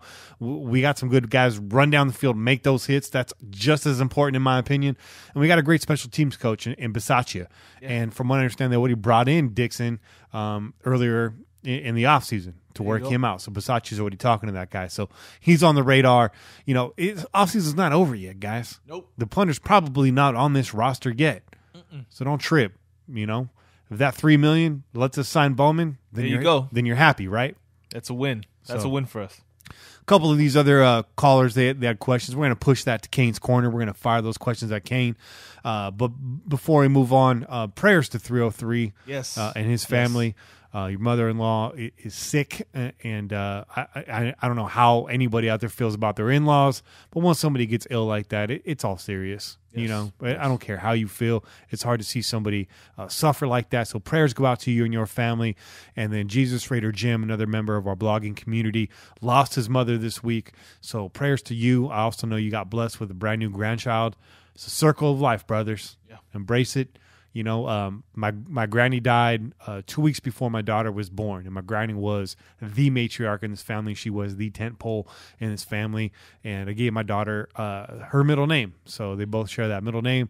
And again, it's a circle of life. We lost some granny. I was blessed with a beautiful daughter, and I kind of like to believe that part of her spirit lives on there. For sure. You know, for sure. I don't care what your religious beliefs are. I do believe when people pass on, they belong to the ether now. Mm-hmm. Whether it's their spirit or it's just a memory of them, it's the energy is there, and you just carry these people in your hearts. Oh yeah, and that's how they live on, man. That's how we stay immortal in this world. That's it, man. You know memory, what I mean? The memory of that carries on forever, man. Yes, sir. And shout out to you, 303. You're a great caller. You're calling every week with a solid phone call. I appreciate that. And then Homer, he called in too. Homer, I'm calling you out a little bit. I liked all your takes. I asked you to call in with those takes. You had posted in the blog. Bro, stop reading your phone calls. Okay? You've been busted. I've spent plenty of tailgates with you, bro. When you call in next week, bring the passion. Go off page. Just come off the heart, bro. Start off by cussing out Kenny for calling you out. There you go. There you go. That's some fuel. You'll be cooking with gas, as Eddie said. There you go. Yeah, cook with fire, bro. But I know you got passion. I want to hear that passion translate to the podcast. Let the world know who Homer is. There you go. Raider forever. But yeah, and you're not the only one, man. We had a few people call in and read their takes. Don't read if you got to read your take. That's not a take. Come off the top of the dome, yo. Yeah. Come off the top of the dome, y'all. Ain't nothing wrong. If you stutter, you stumble, it's all good. At least we know you come with the real. Yeah, I stumble all the time on this show. We stumble all the time in here. I mispronounce names and everything. Yeah. Call people other names. Yo, Christ. Sir. But yeah, Cain's waiting in the wings right now. Yes. So I would say he's waiting in the corner because it's Cain's corner, but that just doesn't sound good. No. I'm not trying to put my boy in the corner like that. No, he's not on timeout. No. You know. No. No, it doesn't sound right. No, it doesn't. But we will be back right now after this short break with Cain's corner, so hang in there, and we'll see you guys real quick. Yeah. Sure.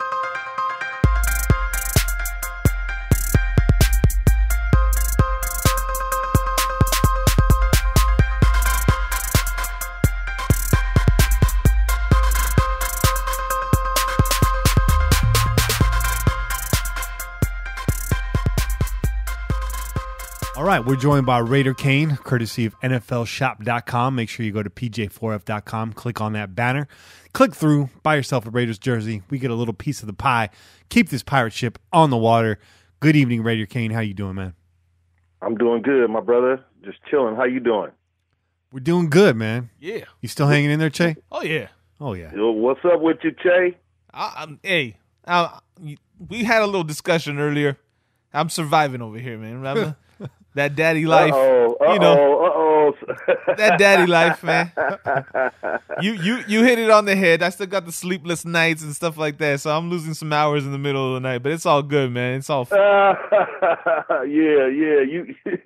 It's about you need to get home and get some sleep right now, huh? You look surprisingly good for the amount of sleep you're getting. You look surprisingly good. No bags under the eyes. You got a smile on your face. Thank God for that, man. Must be Thursday. Thank God for that. There you go. There you go right there. So, man. God bless me with the natural bags, so I got natural bags under my eyes. I grew up with them like that, man. So ever since I was a kid, everybody been asking me, am I sleepy and tired, man? So it is what it is. Man, let's get into it, man. So first off, the topic of the week obviously is Marquette King. So let's get this out of the way. The cut, man. Do you love it? Do you hate it? Are you in between? Do you not care? What weigh in on the Marquette King situation? Well, the reason why they cut him is because of the money, and they're trying to save some cap space. I guess I would hope that that's the real reason why they cut him. And so, with that being said, yeah, I agree with the cut. If you're trying to add players, or you're trying to make cap room for your future signings or whatever. But as far as the cut itself, Marquette King, top 5 punter. Hey, a punter makes a difference in field position or whatever. He doesn't really. I mean, I don't want to say he's not a part of the team, but he's not he's not a running back. He's not a wide receiver. You know what I mean? Yeah. So he's a part of the offense, man. You know, and they cut him, and let's just hope we can replace him. You know, I that's all I can say. I don't, to be honest with you, I don't really care. Yeah. But it's just a lot of drama on Twitter. Yeah. Twitter about him getting cut and why. And, you know, look, he was a top 5 punter. You know, at Foresight, when you cut somebody that's a top 5 player, you're going to get some questions. You naturally going to have some fans questioning that. Whether he was a punter or not, you're going to have some fans questioning that. But at the end of the day, he is just a punter. He does only play one down. If they don't make it to the 4th down, he doesn't even come in the game. So with that being said, bye-bye, Marquette. Good luck to you in your future endeavors, and I hope we kick your ass in Denver. You know? There you go. Amen to that. There you go. Yeah, I agree with you 100%. The thing is, too, is Marquette was a part of this team in that he wore the silver and black, but I never seen him with any of our players. He didn't seem like he was a part of this team, if you know what I mean. Right. In that sense, he wasn't like a teammate. He seemed rather aloof. And then some of the comments that have come out this week, it seems that that's correct. Like my gut feeling was correct, you know. So, you know, I don't believe he was cut for the antics. Marshawn Lynch is still on this team. You want to talk about antics? That's the guy that brings antics to the squad. Right. You could say that's a good thing. It keeps people loose. Look at Bruce Irvin. He's got antics on Twitter. Mm-hmm. You know, a lot of people like that. So, you know, I understand when your antics get you flagged. But again, I'll reset Marshawn Lynch. He's still on this team. But you know what? You know, he's a mentor in this team. He's liked by a lot of players in this team. Sure, he rubbed some people the wrong way, but, you know, all the reports came out that he was grooming Richard, he was grooming Washington, and he was actually spending time with those running backs. Took the field with those running backs before every single home game this year. So, you know, you can say what you want about King. I don't think it was the antics. I think Cain is pretty much right. This was a money situation. I'm going to pull a complete 180 right here and just jump to a completely different question, Cain. This was brought up earlier in the week. We're talking about the Battle of the Bay, Raiders 49ers this year, potentially a primetime game, potentially a season opener game. It looks like it could be. I think people outside of California, Raider fans outside of California, don't really feel this beef too much. This isn't a rivalry for them, but us being Bay Area fans, this is a rivalry for us. Hell yeah. This is just this as big. This is a Bay Area Super Bowl. That's what it is. Yeah. This is Raiders Broncos. This is Raiders Chiefs. That's how big this game is to us. Bragging rights, man. Bragging rights. It's even bigger because we only get to play you guys once every 4 years now with the new NFL rotation. Well, it's not new, but it's, you know, relatively new. So, this is the finale. This is the final Battle of the Bay. Unless these teams finish with equal records this year, and there's a possibility we get to see them again next year. But this looks like it could be the final Battle of the Bay. So Raider Cain, after the Raiders moved to Las Vegas, is this still a rivalry with Bay Area fans? Absolutely. Absolutely. The Raiders and the 49ers will always be a rivalry. When the Raiders played in Los Angeles, it was a rival. It was a rival. It was a California rival. Look, the Raiders were born in Oakland, California. The Raiders will always have a connection to Oakland and the fans in Oakland. And every time we play the San Francisco 49ers, every Oakland, and I hate to separate us from the nation like that because we're all one, but the Oakland fans will have a strong sense of awareness to win this game, to come out in full force, and we want this. Whether we're in L.A., Las Vegas, New York, Miami, Philadelphia, wherever, we've moved to the moon. Every time we play the 49ers, it matters. It absolutely matters. Hell yeah. Yeah, it's a geographical thing, you know. So, yeah, I get what you're saying. We're not separating ourselves from the rest of the nation. We're Bay Area fans, and this is meaningful to us, always will be meaningful to us. Now, Niner fans are going to have that ammo. Oh, your team moved again. Well, you know what? As long as you catch that L, I don't really care. I don't really you ask care. Ask a Niner fan this, and I guarantee you, because they stop going to the games once they don't like the stadium and how it's the sun is on one side of the field. We don't like that. We're not going to games. So if your team move out the Bay Area, you won't even have your tradition here dies. because your fans don't care about you. Well, you know, I don't even want to start talking shit. Look, right. All I'm saying is this game matters. It'll matter whenever we play. There you go. Yeah, so, I agree, especially because we ain't moving. We're still gonna be Raider fans, and we're still gonna be here. We're still be dealing with these assholes. We ain't going nowhere. We still in the Bay Area. Exactly. You know, and we still supporting our team. So you know, ask a Niner fan would they do the same. I doubt it. They don't even support them because they garbage. Yeah. So, you know, come out to the Coliseum in September and sit on the visitor side of the field. The sun hits that side of the field too. It gets pretty hot over there. But we out here. Yeah. In black jerseys and all. That's it. But yeah, somebody brought that up. They're like, this is the finale. And that kind of hurt my heart a little bit. I was like, damn, you're right. This is it. So, you know, we had some callers call in and they had some questions and I wanted to fire those at you. I wanted you to answer these questions. So, I'm kind of twisting these up a little bit to open them up, to be a little bit more open-ended for you. IR Johnny called in. As you know, he's a fellow Pillager. He's on the blog daily. He's talking about the Raiders potentially switching picks with New England, moving back in the first round, even possibly picking up a second first-round pick and moving down or possibly picking up a first-rounder and an additional second-rounder, maybe an additional late-rounder. Would you be all for that scenario? New England or not, would you be all for the Raiders trading back in the first round? I'm down for the Raiders to trade back in the first round, but I don't know if I'm down for them to go back to 31 or 30, whatever the New England Patriots pick. Right. I think if you're going to trade that far back, then you might as well just go and trade all the way out of the first round and get a whole nother pick, a second round pick. Yeah. You know what I'm saying? That I'm down for, but as far I'm cool with the trade, but as far as going back to 30 to 31, nah, I'm good. I'm good. The Bills would be a better trade partner getting into the 20s there, or maybe or even Arizona at 15. Yeah, that'd be a nice spot to be in.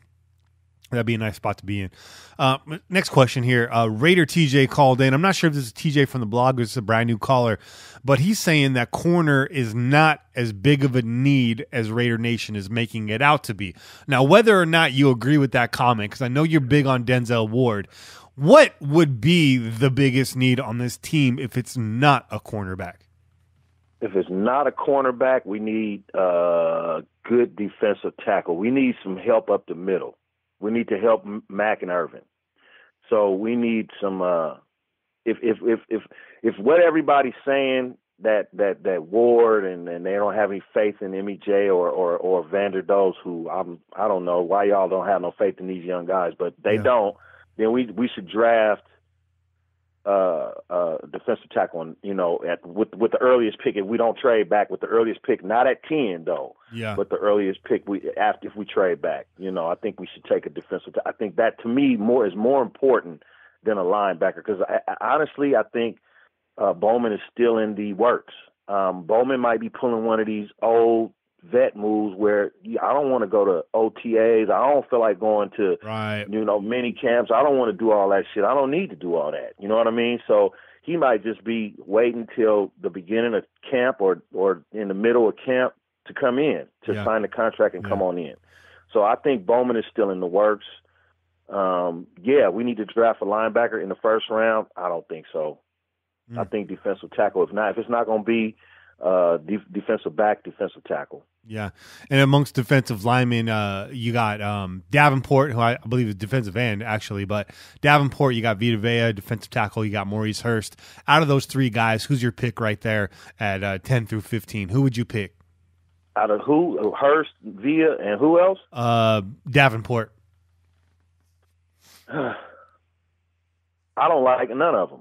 Yeah, I think it's hype surrounding all three. I think Hurst, I watched play, is good. So if I had to pick one of the three, it would be Hurst. But then he has a heart condition. Yeah, he's been playing with it, and who knows? It may never come back to affect you. But it's the point of the matter that can we draft somebody that ain't got some problems, right? In the first round, can we just do that once?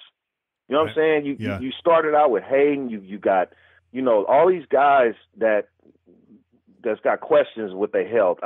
Or off field questions. Can we draft somebody that's ready to go at OTAs or June mini camp, whenever rookie camps or whatever they do next after the draft. So, while Hurst is a good talent and probably a first-round pick, I would take him in the second. Mm-hmm. If I'm gonna take somebody in the first, and I know you didn't mention this guy in the first, and these three names, I'm gonna go. I'm seriously high on Taven Bryan. I've been watching the film. Yeah, the dude he's a beast, and this is one of those guys that he probably in his mind feels like, why am I not being mentioned with Vea and Hurst and Davenport? Uh-huh. Why am I not up there? You know what I'm saying? So that means he coming in with sharp teeth, ready to go. Mm. And if you draft him as a reach, then he really going to be ready to go. Sure. Now, do I want to take him at 10? No. Can we go back to 15, 20? Yeah, and take him there. He's worth the reach at 15, 20. Another guy who could be mentioned in that conversation too. Maybe not a first rounder, but a high second rounder is Deron Payne. I know there's a lot of guys high on him, and then of course there's Chubb, who's probably gone before we pick defensive end, not a defensive tackle, but still talent there on the defensive line. But Chubb, I think would be the no-brainer, but again likely gone. But Deron Payne also in the mix if you're in the second and he's sitting there. A lot of people got Payne as their number 2 inside lineman. Yeah. So he'd probably go what, the top 10? You think, Jay? I don't know. I don't know. Payne goes top 10. No, not Payne. Oh, Chubb. Oh, yeah. He's probably going to be top 5, right?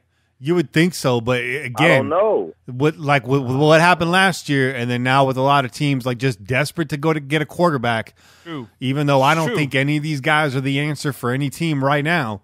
But I think this draft shakes out a little bit differently than it's been mocked. I think there's going to be a lot of guys available there that were going much higher. How far do you think he drops then? I've seen Chubb mocked to us now recently in the last week or so. Really? Yeah, because you got 4 teams up top, I think, that are going to take a quarterback. Barkley probably goes up there. Now that's 5. I think the guy that goes to San Francisco is Derwin James. That's 6. You got Nelson, the guard, who's probably going to go up there too. That's 7. So now you're getting down to it, and you got Roquan Smith. So it's at that point, maybe it's a little bit more of a crapshoot. Yeah, Chubb could go, but if team gets hungry for a middle linebacker, you got Smith, you got Edmonds up there. Very easily now, Chubb can shake down to the Raiders. So, it just really depends on if teams are drafting BPA or they're drafting for need, how desperate they're willing to be, and what they're targeting. Now, with New England trying to move up into the mix too, that's another quarterback. So, I don't think that this draft, there's so much talent, it would seem, like I said this last week with air quotes, this looks like a deep draft, that at this point it becomes a crapshoot. Right. Mm-hmm. Yeah. Yep. I agree 100%. And I also think, and I know y'all tired of hearing me say this, but Ward is going to be there for us at 10. Oh yeah, and then the way you just described it, bro, it's like we're going to have a choice between Fitzpatrick, Ward, that the linebacker is going to be Roquan Smith might be there if the Niners don't decide to take him or one of the teams ahead of them, and then like you said, there's some teams in play to try to jump in front of the Niners, to take a player, and you got the Bills trying to get in the quarterback mix. You got Arizona is rumored to be in the hunt for a quarterback. Yep. They might take Lamar Jackson at 15. So I just feel like there's going to be a really good player on the board at 10 that we're going to be able to take. Yeah, it's just a matter of what the Raiders, who they got on their board. For me, it's Ward. That's the man right there. Someone's going to be disappointed. I mean, Raider fans are going to be disappointed no matter how this shakes out because everyone's got a different favorite this year, and it's hard to argue against a lot of these guys. I'm not a Ward guy, but I'm not going to argue against him. The guy looks like one of the premier corner talents to come out of the draft. And I can't argue against that. And there's a lot of corners. I didn't even mention a corner. I mentioned Derwin James, who's listed as a safety, can play corner. But you're right, Cain. I didn't mention Fitzpatrick. I didn't mention Ward. You got Josh Jackson. You got Isaiah Oliver. You got Alexander up there. There's so much talent, it would seem, at the top of this draft. I think there's going to be some names there that we did not expect to be available, and Chubb being one of them. That's a guy that I would take right there. So BPA, best case scenario. Uh-huh. If you have Edmonds, you have Chubb, you have Ward, you have Smith available at 10. Yeah. Who are we taking?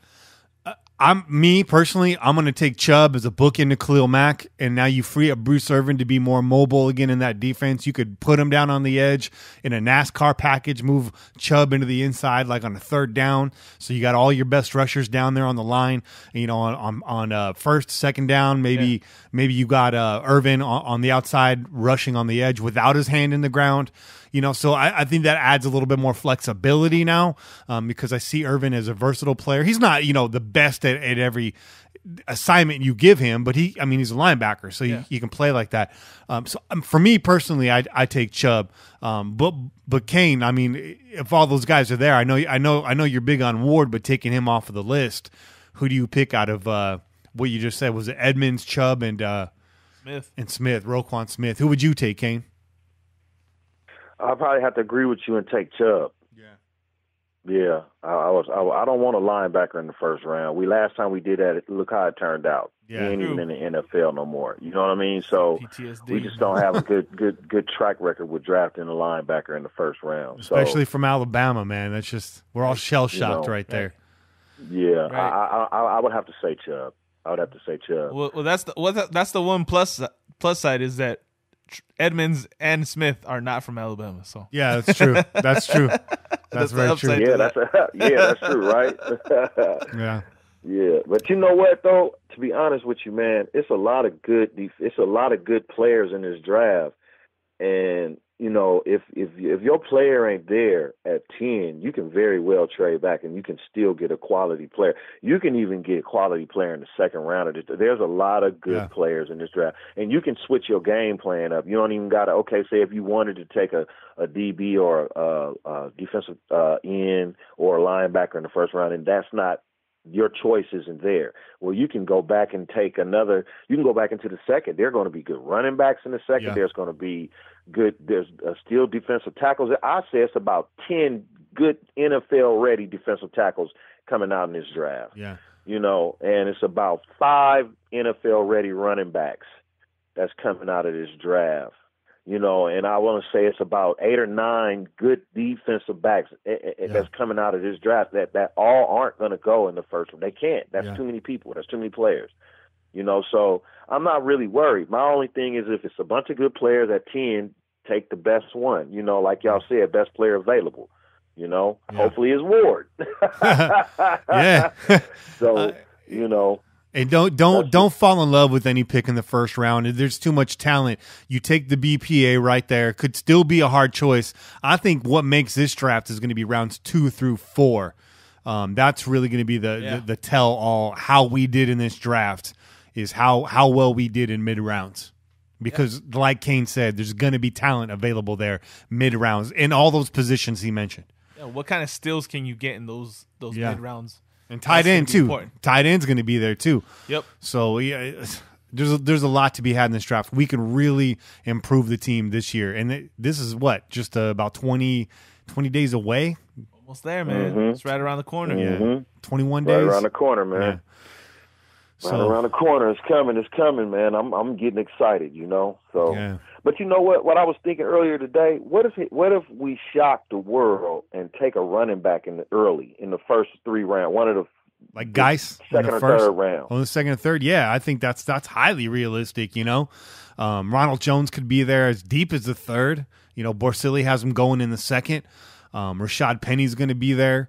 Who else you got falling? You got Sony Michel, Kerryon Johnson. You know? Yeah. There's a lot of talent at running back, it would seem, in this draft, you know. And hell, man, now that Gruden's at the helm, you know, Michael said it when he came on the show a few weeks ago. Don't be shocked if the Raiders go offense in the first round and fool everybody.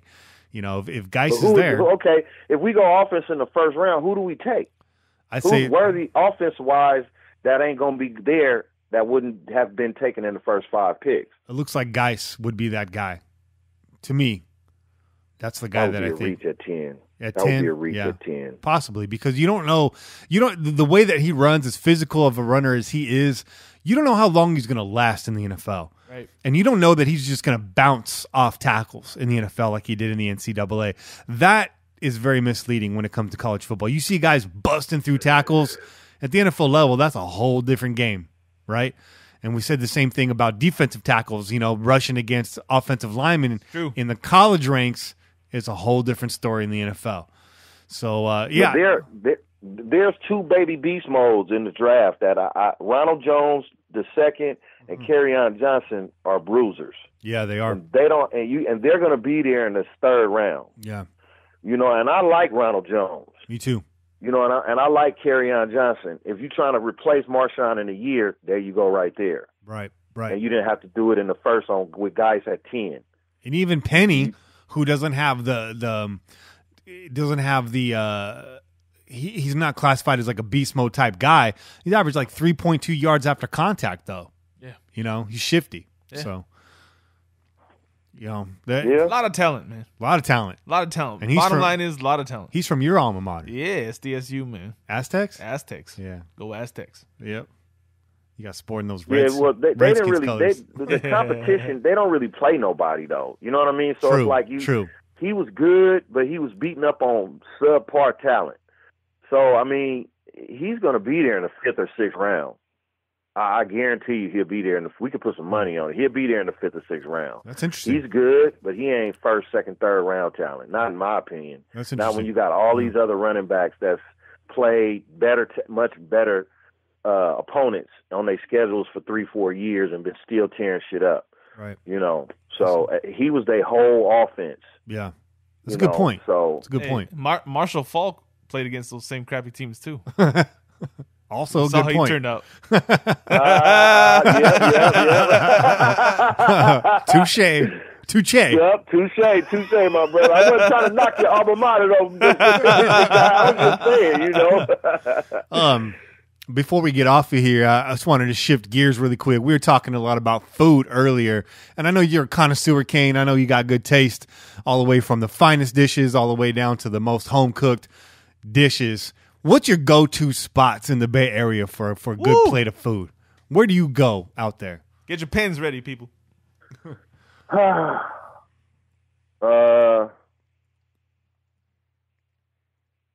You know what? It's a lot of good restaurants. It's hard for me to name just one. But I would have to say if I'm not gonna eat my own cooking, then I'll probably say it's a soul food cafe in Oakland called Taste of Soul. And it's owned by none other than Mr. Fab. Okay. Bay Area native, born and raised in Oakland. Mm-hmm.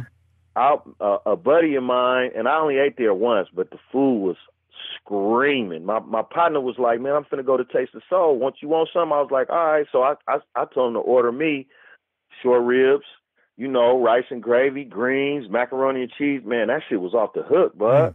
You know what I'm saying? Yeah. And it was good. I mean, the meat was, it was good, man. It was good. What black owned, you know what I'm saying?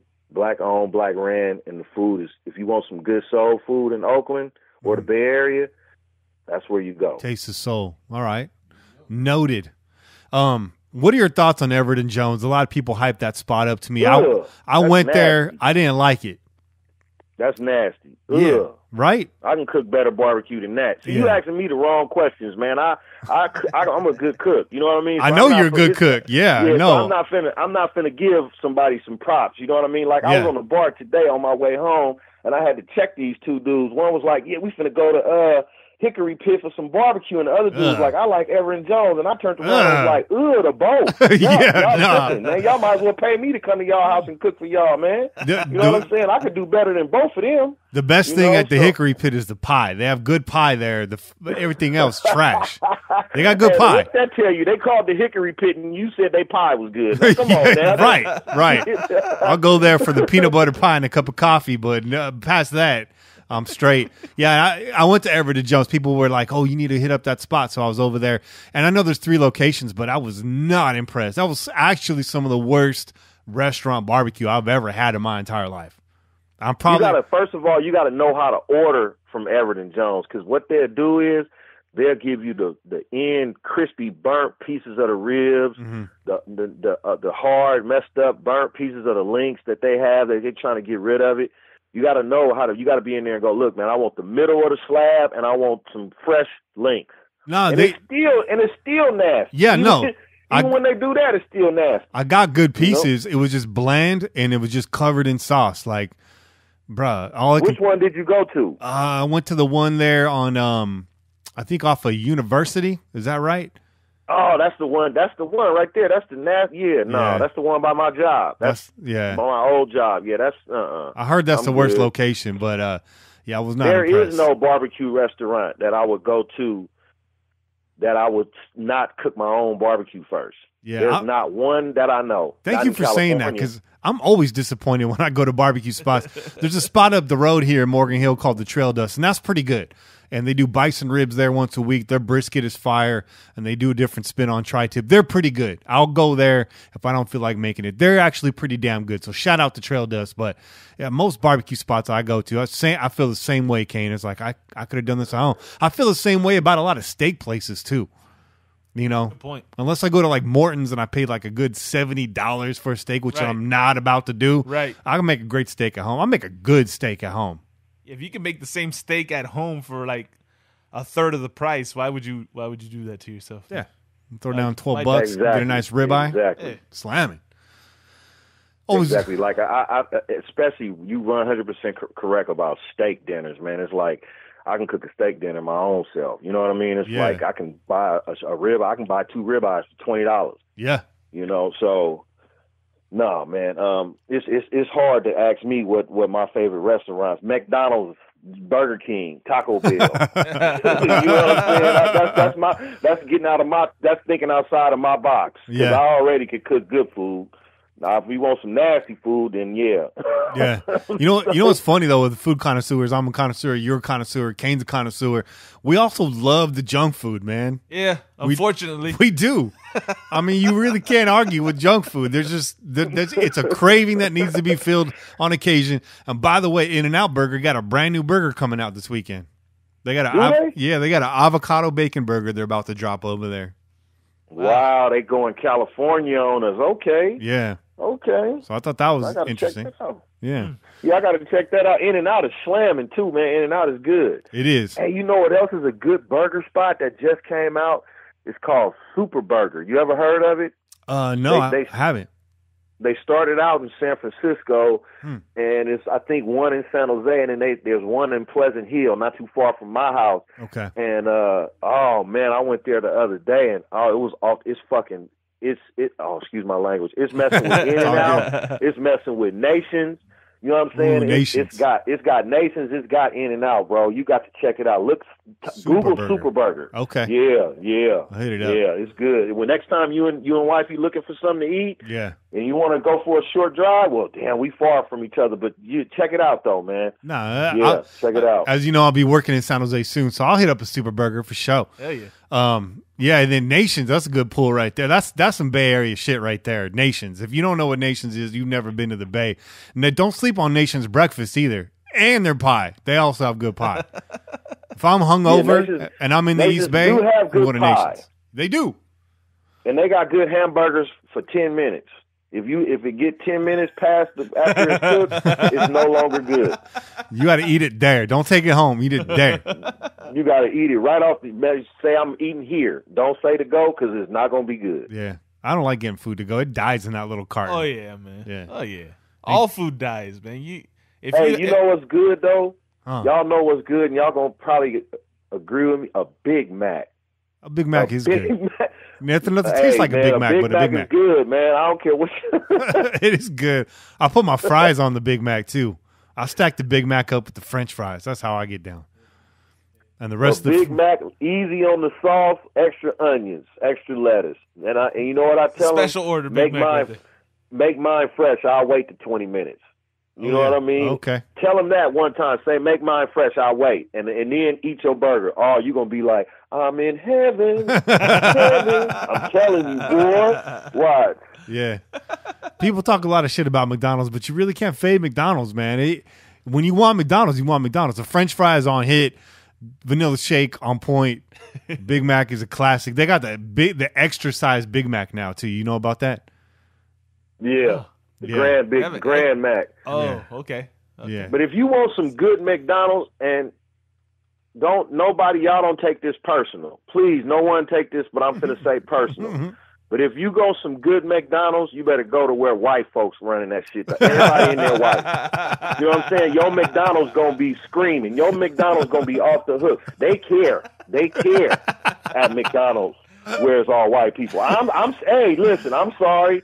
I'm just saying. You know what I'm saying? My kids is biracial. You know what I'm saying? So I'm not racist. I'm just saying. I'm just keeping it real. You know what I'm saying? If you go to a McDonald's where it's all white people in there, your shit gonna come out tasting like McDonald's supposed to taste. I guarantee your fries gonna be nice and golden and crispy, salt with the right amount of salt. Your meat gonna be fresh.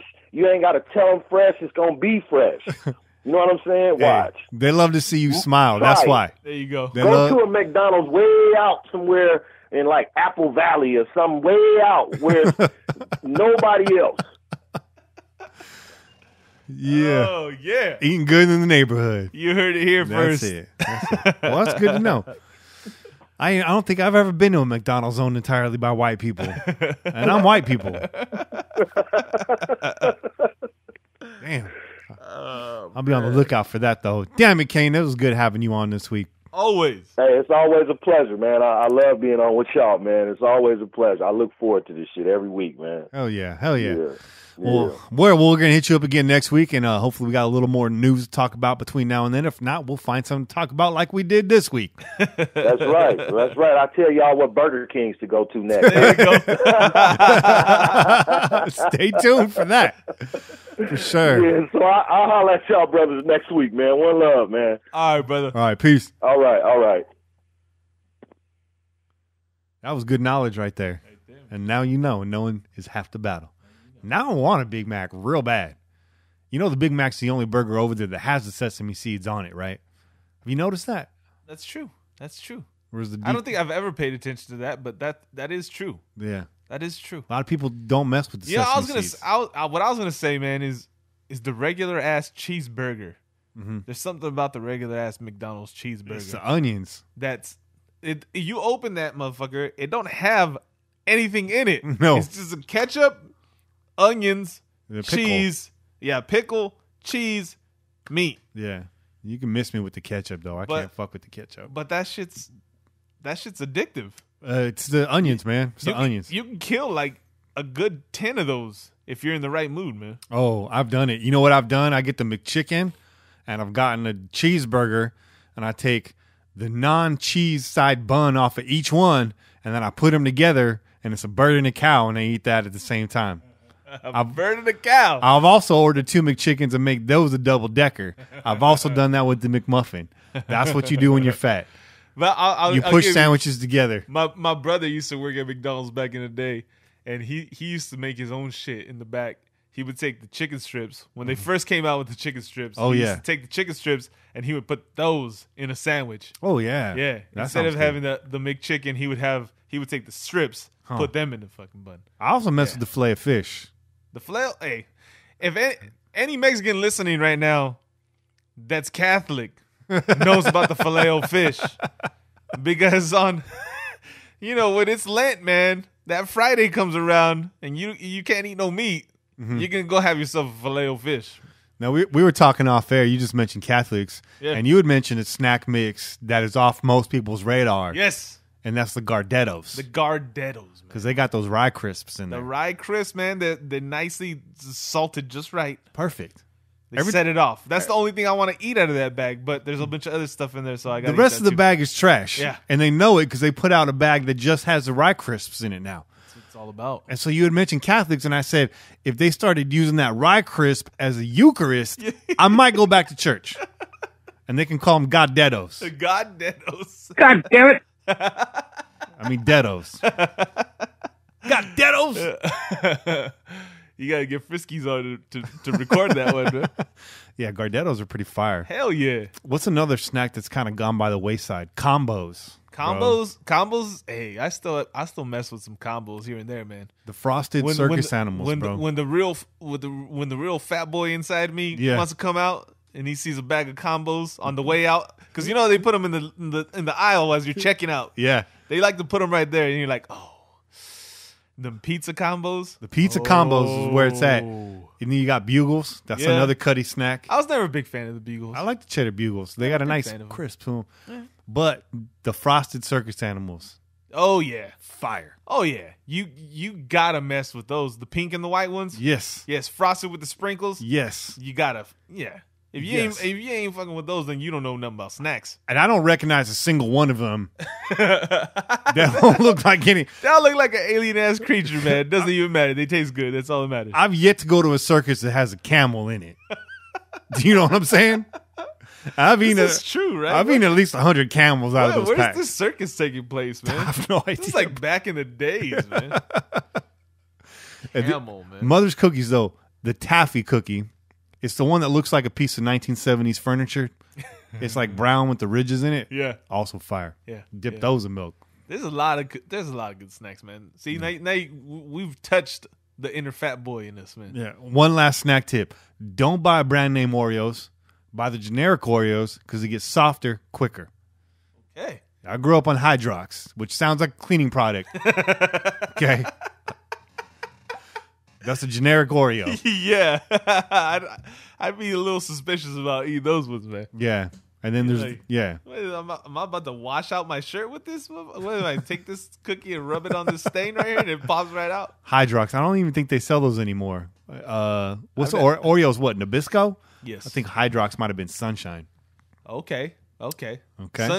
Sunshine. They make the circus animals. Okay. The original non-frosted The original, just ones. the little box. Yeah. The little box that had like the circus cart. Yes. There you go. And they also make some kind of cracker. I don't know which one it is. Who makes Nilla wafers? I think might be Sunshine. Okay. Yeah. Nilla wafers fire too. I'll make a great banana pudding with Nilla wafers. In fact, we're going to look that up. Yeah, we're way off on a tangent right now.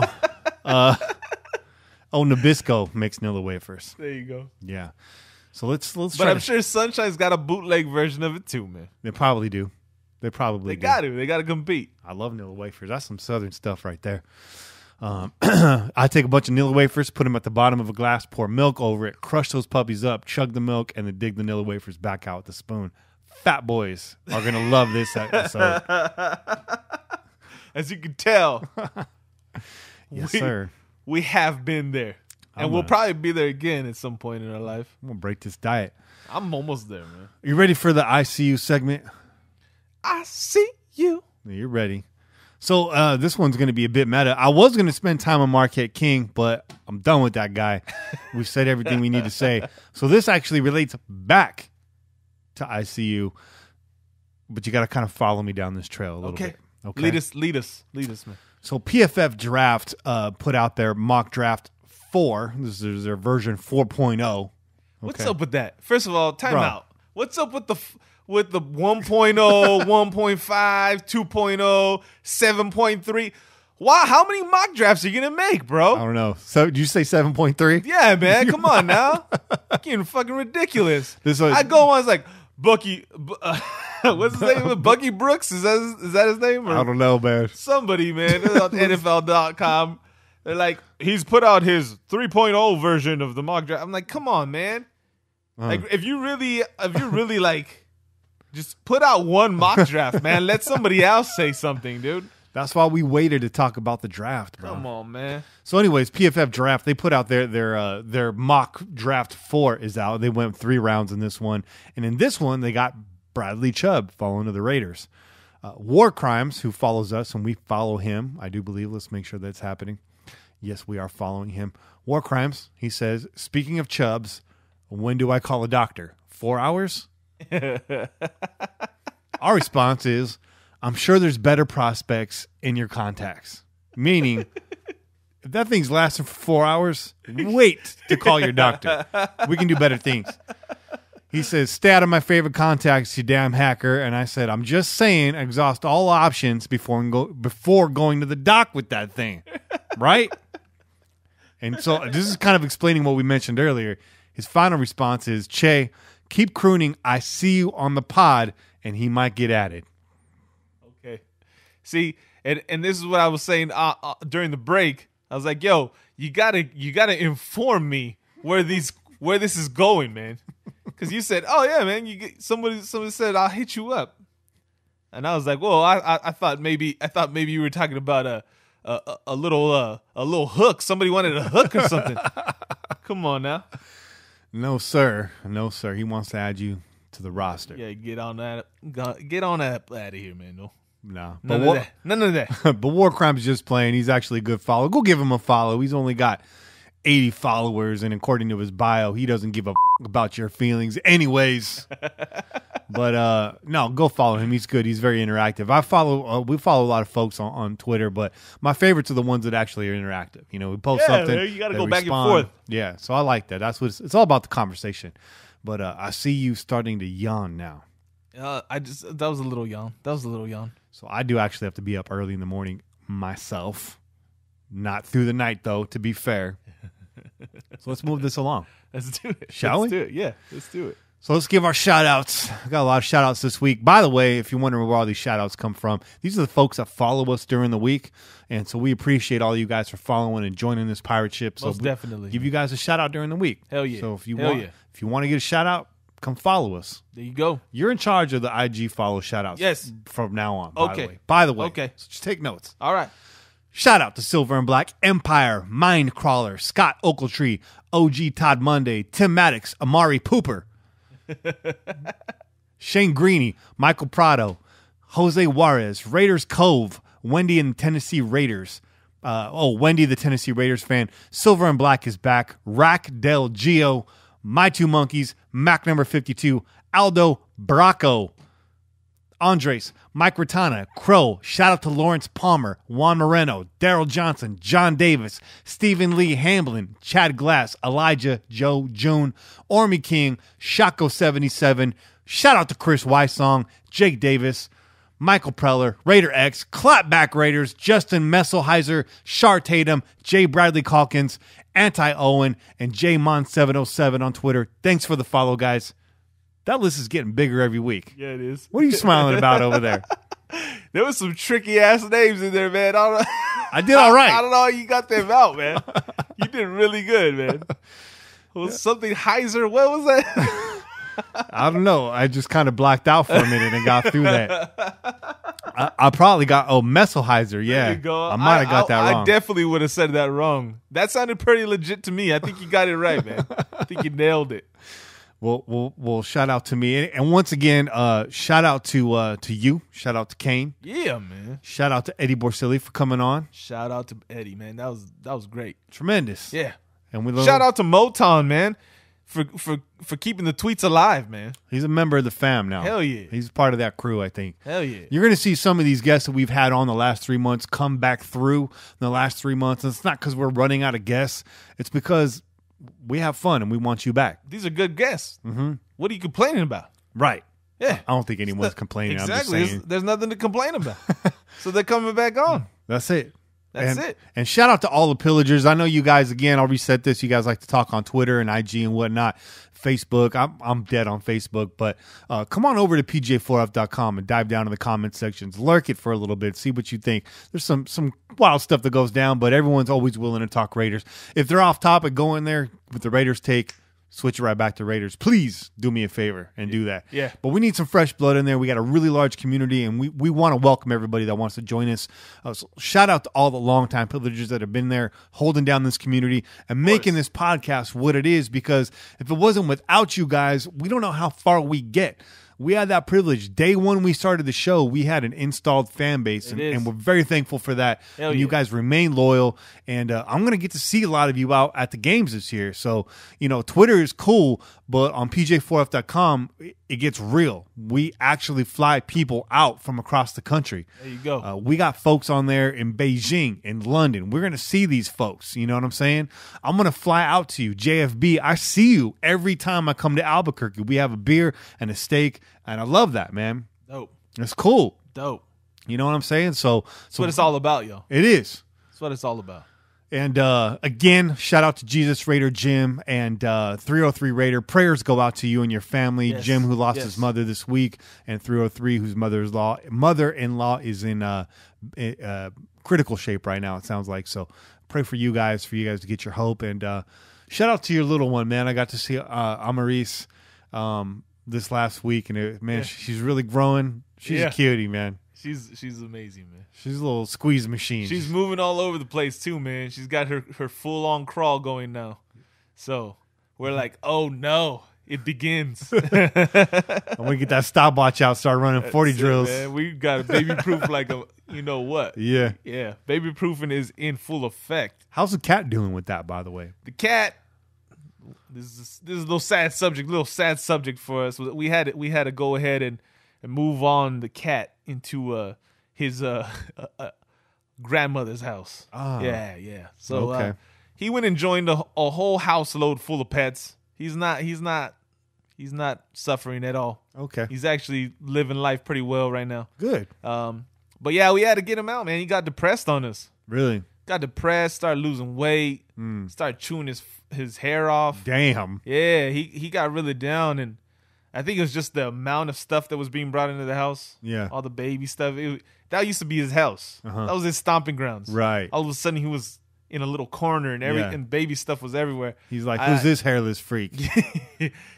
I really think that was. At first, we thought he might have had an allergy. Yeah. To babies. Imagine that. No, an allergy to essential oils.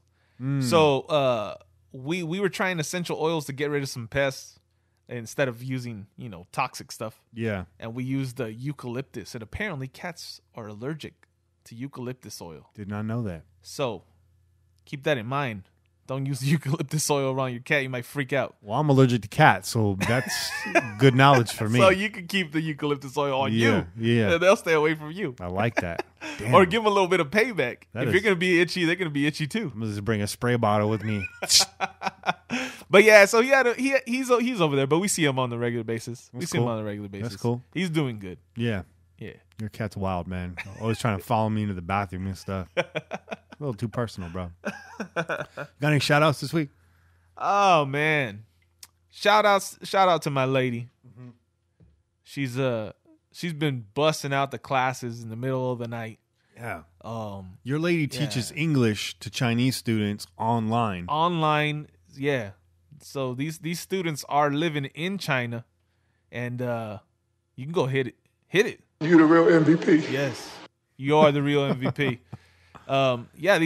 These kids are in China, and they get out of their school and then they get online, and she teaches this class. Except she's got to be up at the hours when they're awake. Damn. Which is not the hours that we're awake. Plus baby hours.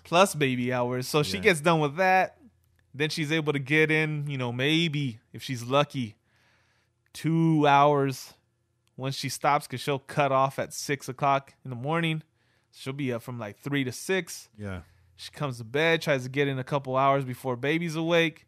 Then baby's up, and she's got to be up too, So major props to her. Big shout out to her, because she's holding it down, man. She's holding down the household. And baby's happier than ever, man. And she lets you come over here on Thursdays. And she lets me come over here on Thursdays. Lets me is the key word. Yeah. But yeah, man. So that's my biggest shout out. Yeah. Shout out to everybody else, man. Shout out to everybody that listens. We appreciate it. Shout out real quick. I do want to throw a shout out to my cousin Sergio. Oh yeah. Nez, better known as Nez. He just dropped an album, a new album, DOB 90 on SoundCloud, but also not on SoundCloud, on Spotify. Oh, okay. So you can go find that album on Spotify. Give it a listen, man. I'm sure he'll appreciate the Spotify support. subscriber. I'm gonna go follow right now. Yeah. And I think it's Nez Life 90 on Instagram, something like that. Nez Life 90, yeah. Yeah. So 90 Life. It might be 90. Yeah. Something like that. You look him up. Okay. You'll find him. I feel like he just launched a new profile because I got a notification and he started following us. But he was following us before, so I'm not sure. Yeah. But yeah, but he's nice. He's nice on the mic, man. And if you like that true school style hip hop, that real true school, like kind of like ageless style, that, it's no fads. It's just really keeping it real. Facts. Yeah. Nice style, groovy, great beats. Check them out. Yeah. If you like that kind of stuff. Yeah. But, yeah, man, that's it for this week's show. Tune in every week wherever podcasts are found. And I'm everywhere podcasts are found. Everywhere. And actually, we'll be on iHeartRadio probably in a couple months. There you go. It takes a while to get in there. but we'll be over there too. We're on YouTube. Again, go subscribe to the YouTube. Make sure you download the Pillaging app, all of you iOS users. And those of you that do listen on iTunes, I know a majority of our listeners listen on iTunes or Apple Podcasts. Same difference, really. Please leave us a 5-star review. It really helps. Those of you that have, I see you. That number's going up every week, and I appreciate it. I know there's a lot more of you out there that listen to the show, though. So please, I'm asking you, do us a favor and do that. That really does help us out. So we're trying to spread the word. We're trying to make the show bigger and better for you guys and pull in more guests. We eventually want to get players on here, and your support is a big part of that. You know, the bigger we get, the more household we become in Raider Nation, the more likely that stuff starts happening. We want to bring you as much content as we can. So, again, this is not for our ego. This is just about bringing you guys the best show possible every week. That's what it's all about. Call in, leave a message to be played on air, 408-909-PJFF. I get a lot of questions. When do I call? Call whenever. Yeah. Call whenever. The cutoff to get on the week show is 9 p.m. Thursday, Pacific Standard Time. But you can call at any time. If you call in at 9:45 and the take's relevant next week, I'll play your call next week. There you go. And I play every call. So get dipped in pillaging gear. Head over to pj4f.com/shop. We got your T-shirts. We got your mugs. We got your beer glasses. We got your flask. We got all that. I think there's a shot glass up there right now. I'm not sure. We got a lot of swag up there. Check it out. All the proceeds go to our manufacturer. We get a little free advertising. We support local business. And last but not least, I'm Kenny Stapler, joined every week by your boy Chet. We out here. Peace. Go Raiders. Touchdown! Raiders! Like a freight train coming, you're blowing the town. Like a diesel motor, you never shut down. With your pistons pumping, you're mowing them down.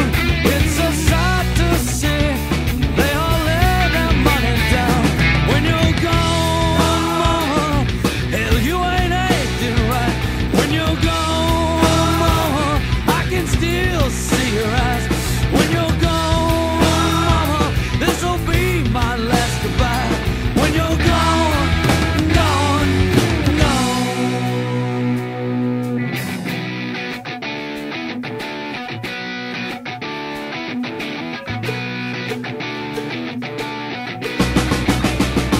when the sky is gray and the night sets in, it's your cue to do it all again.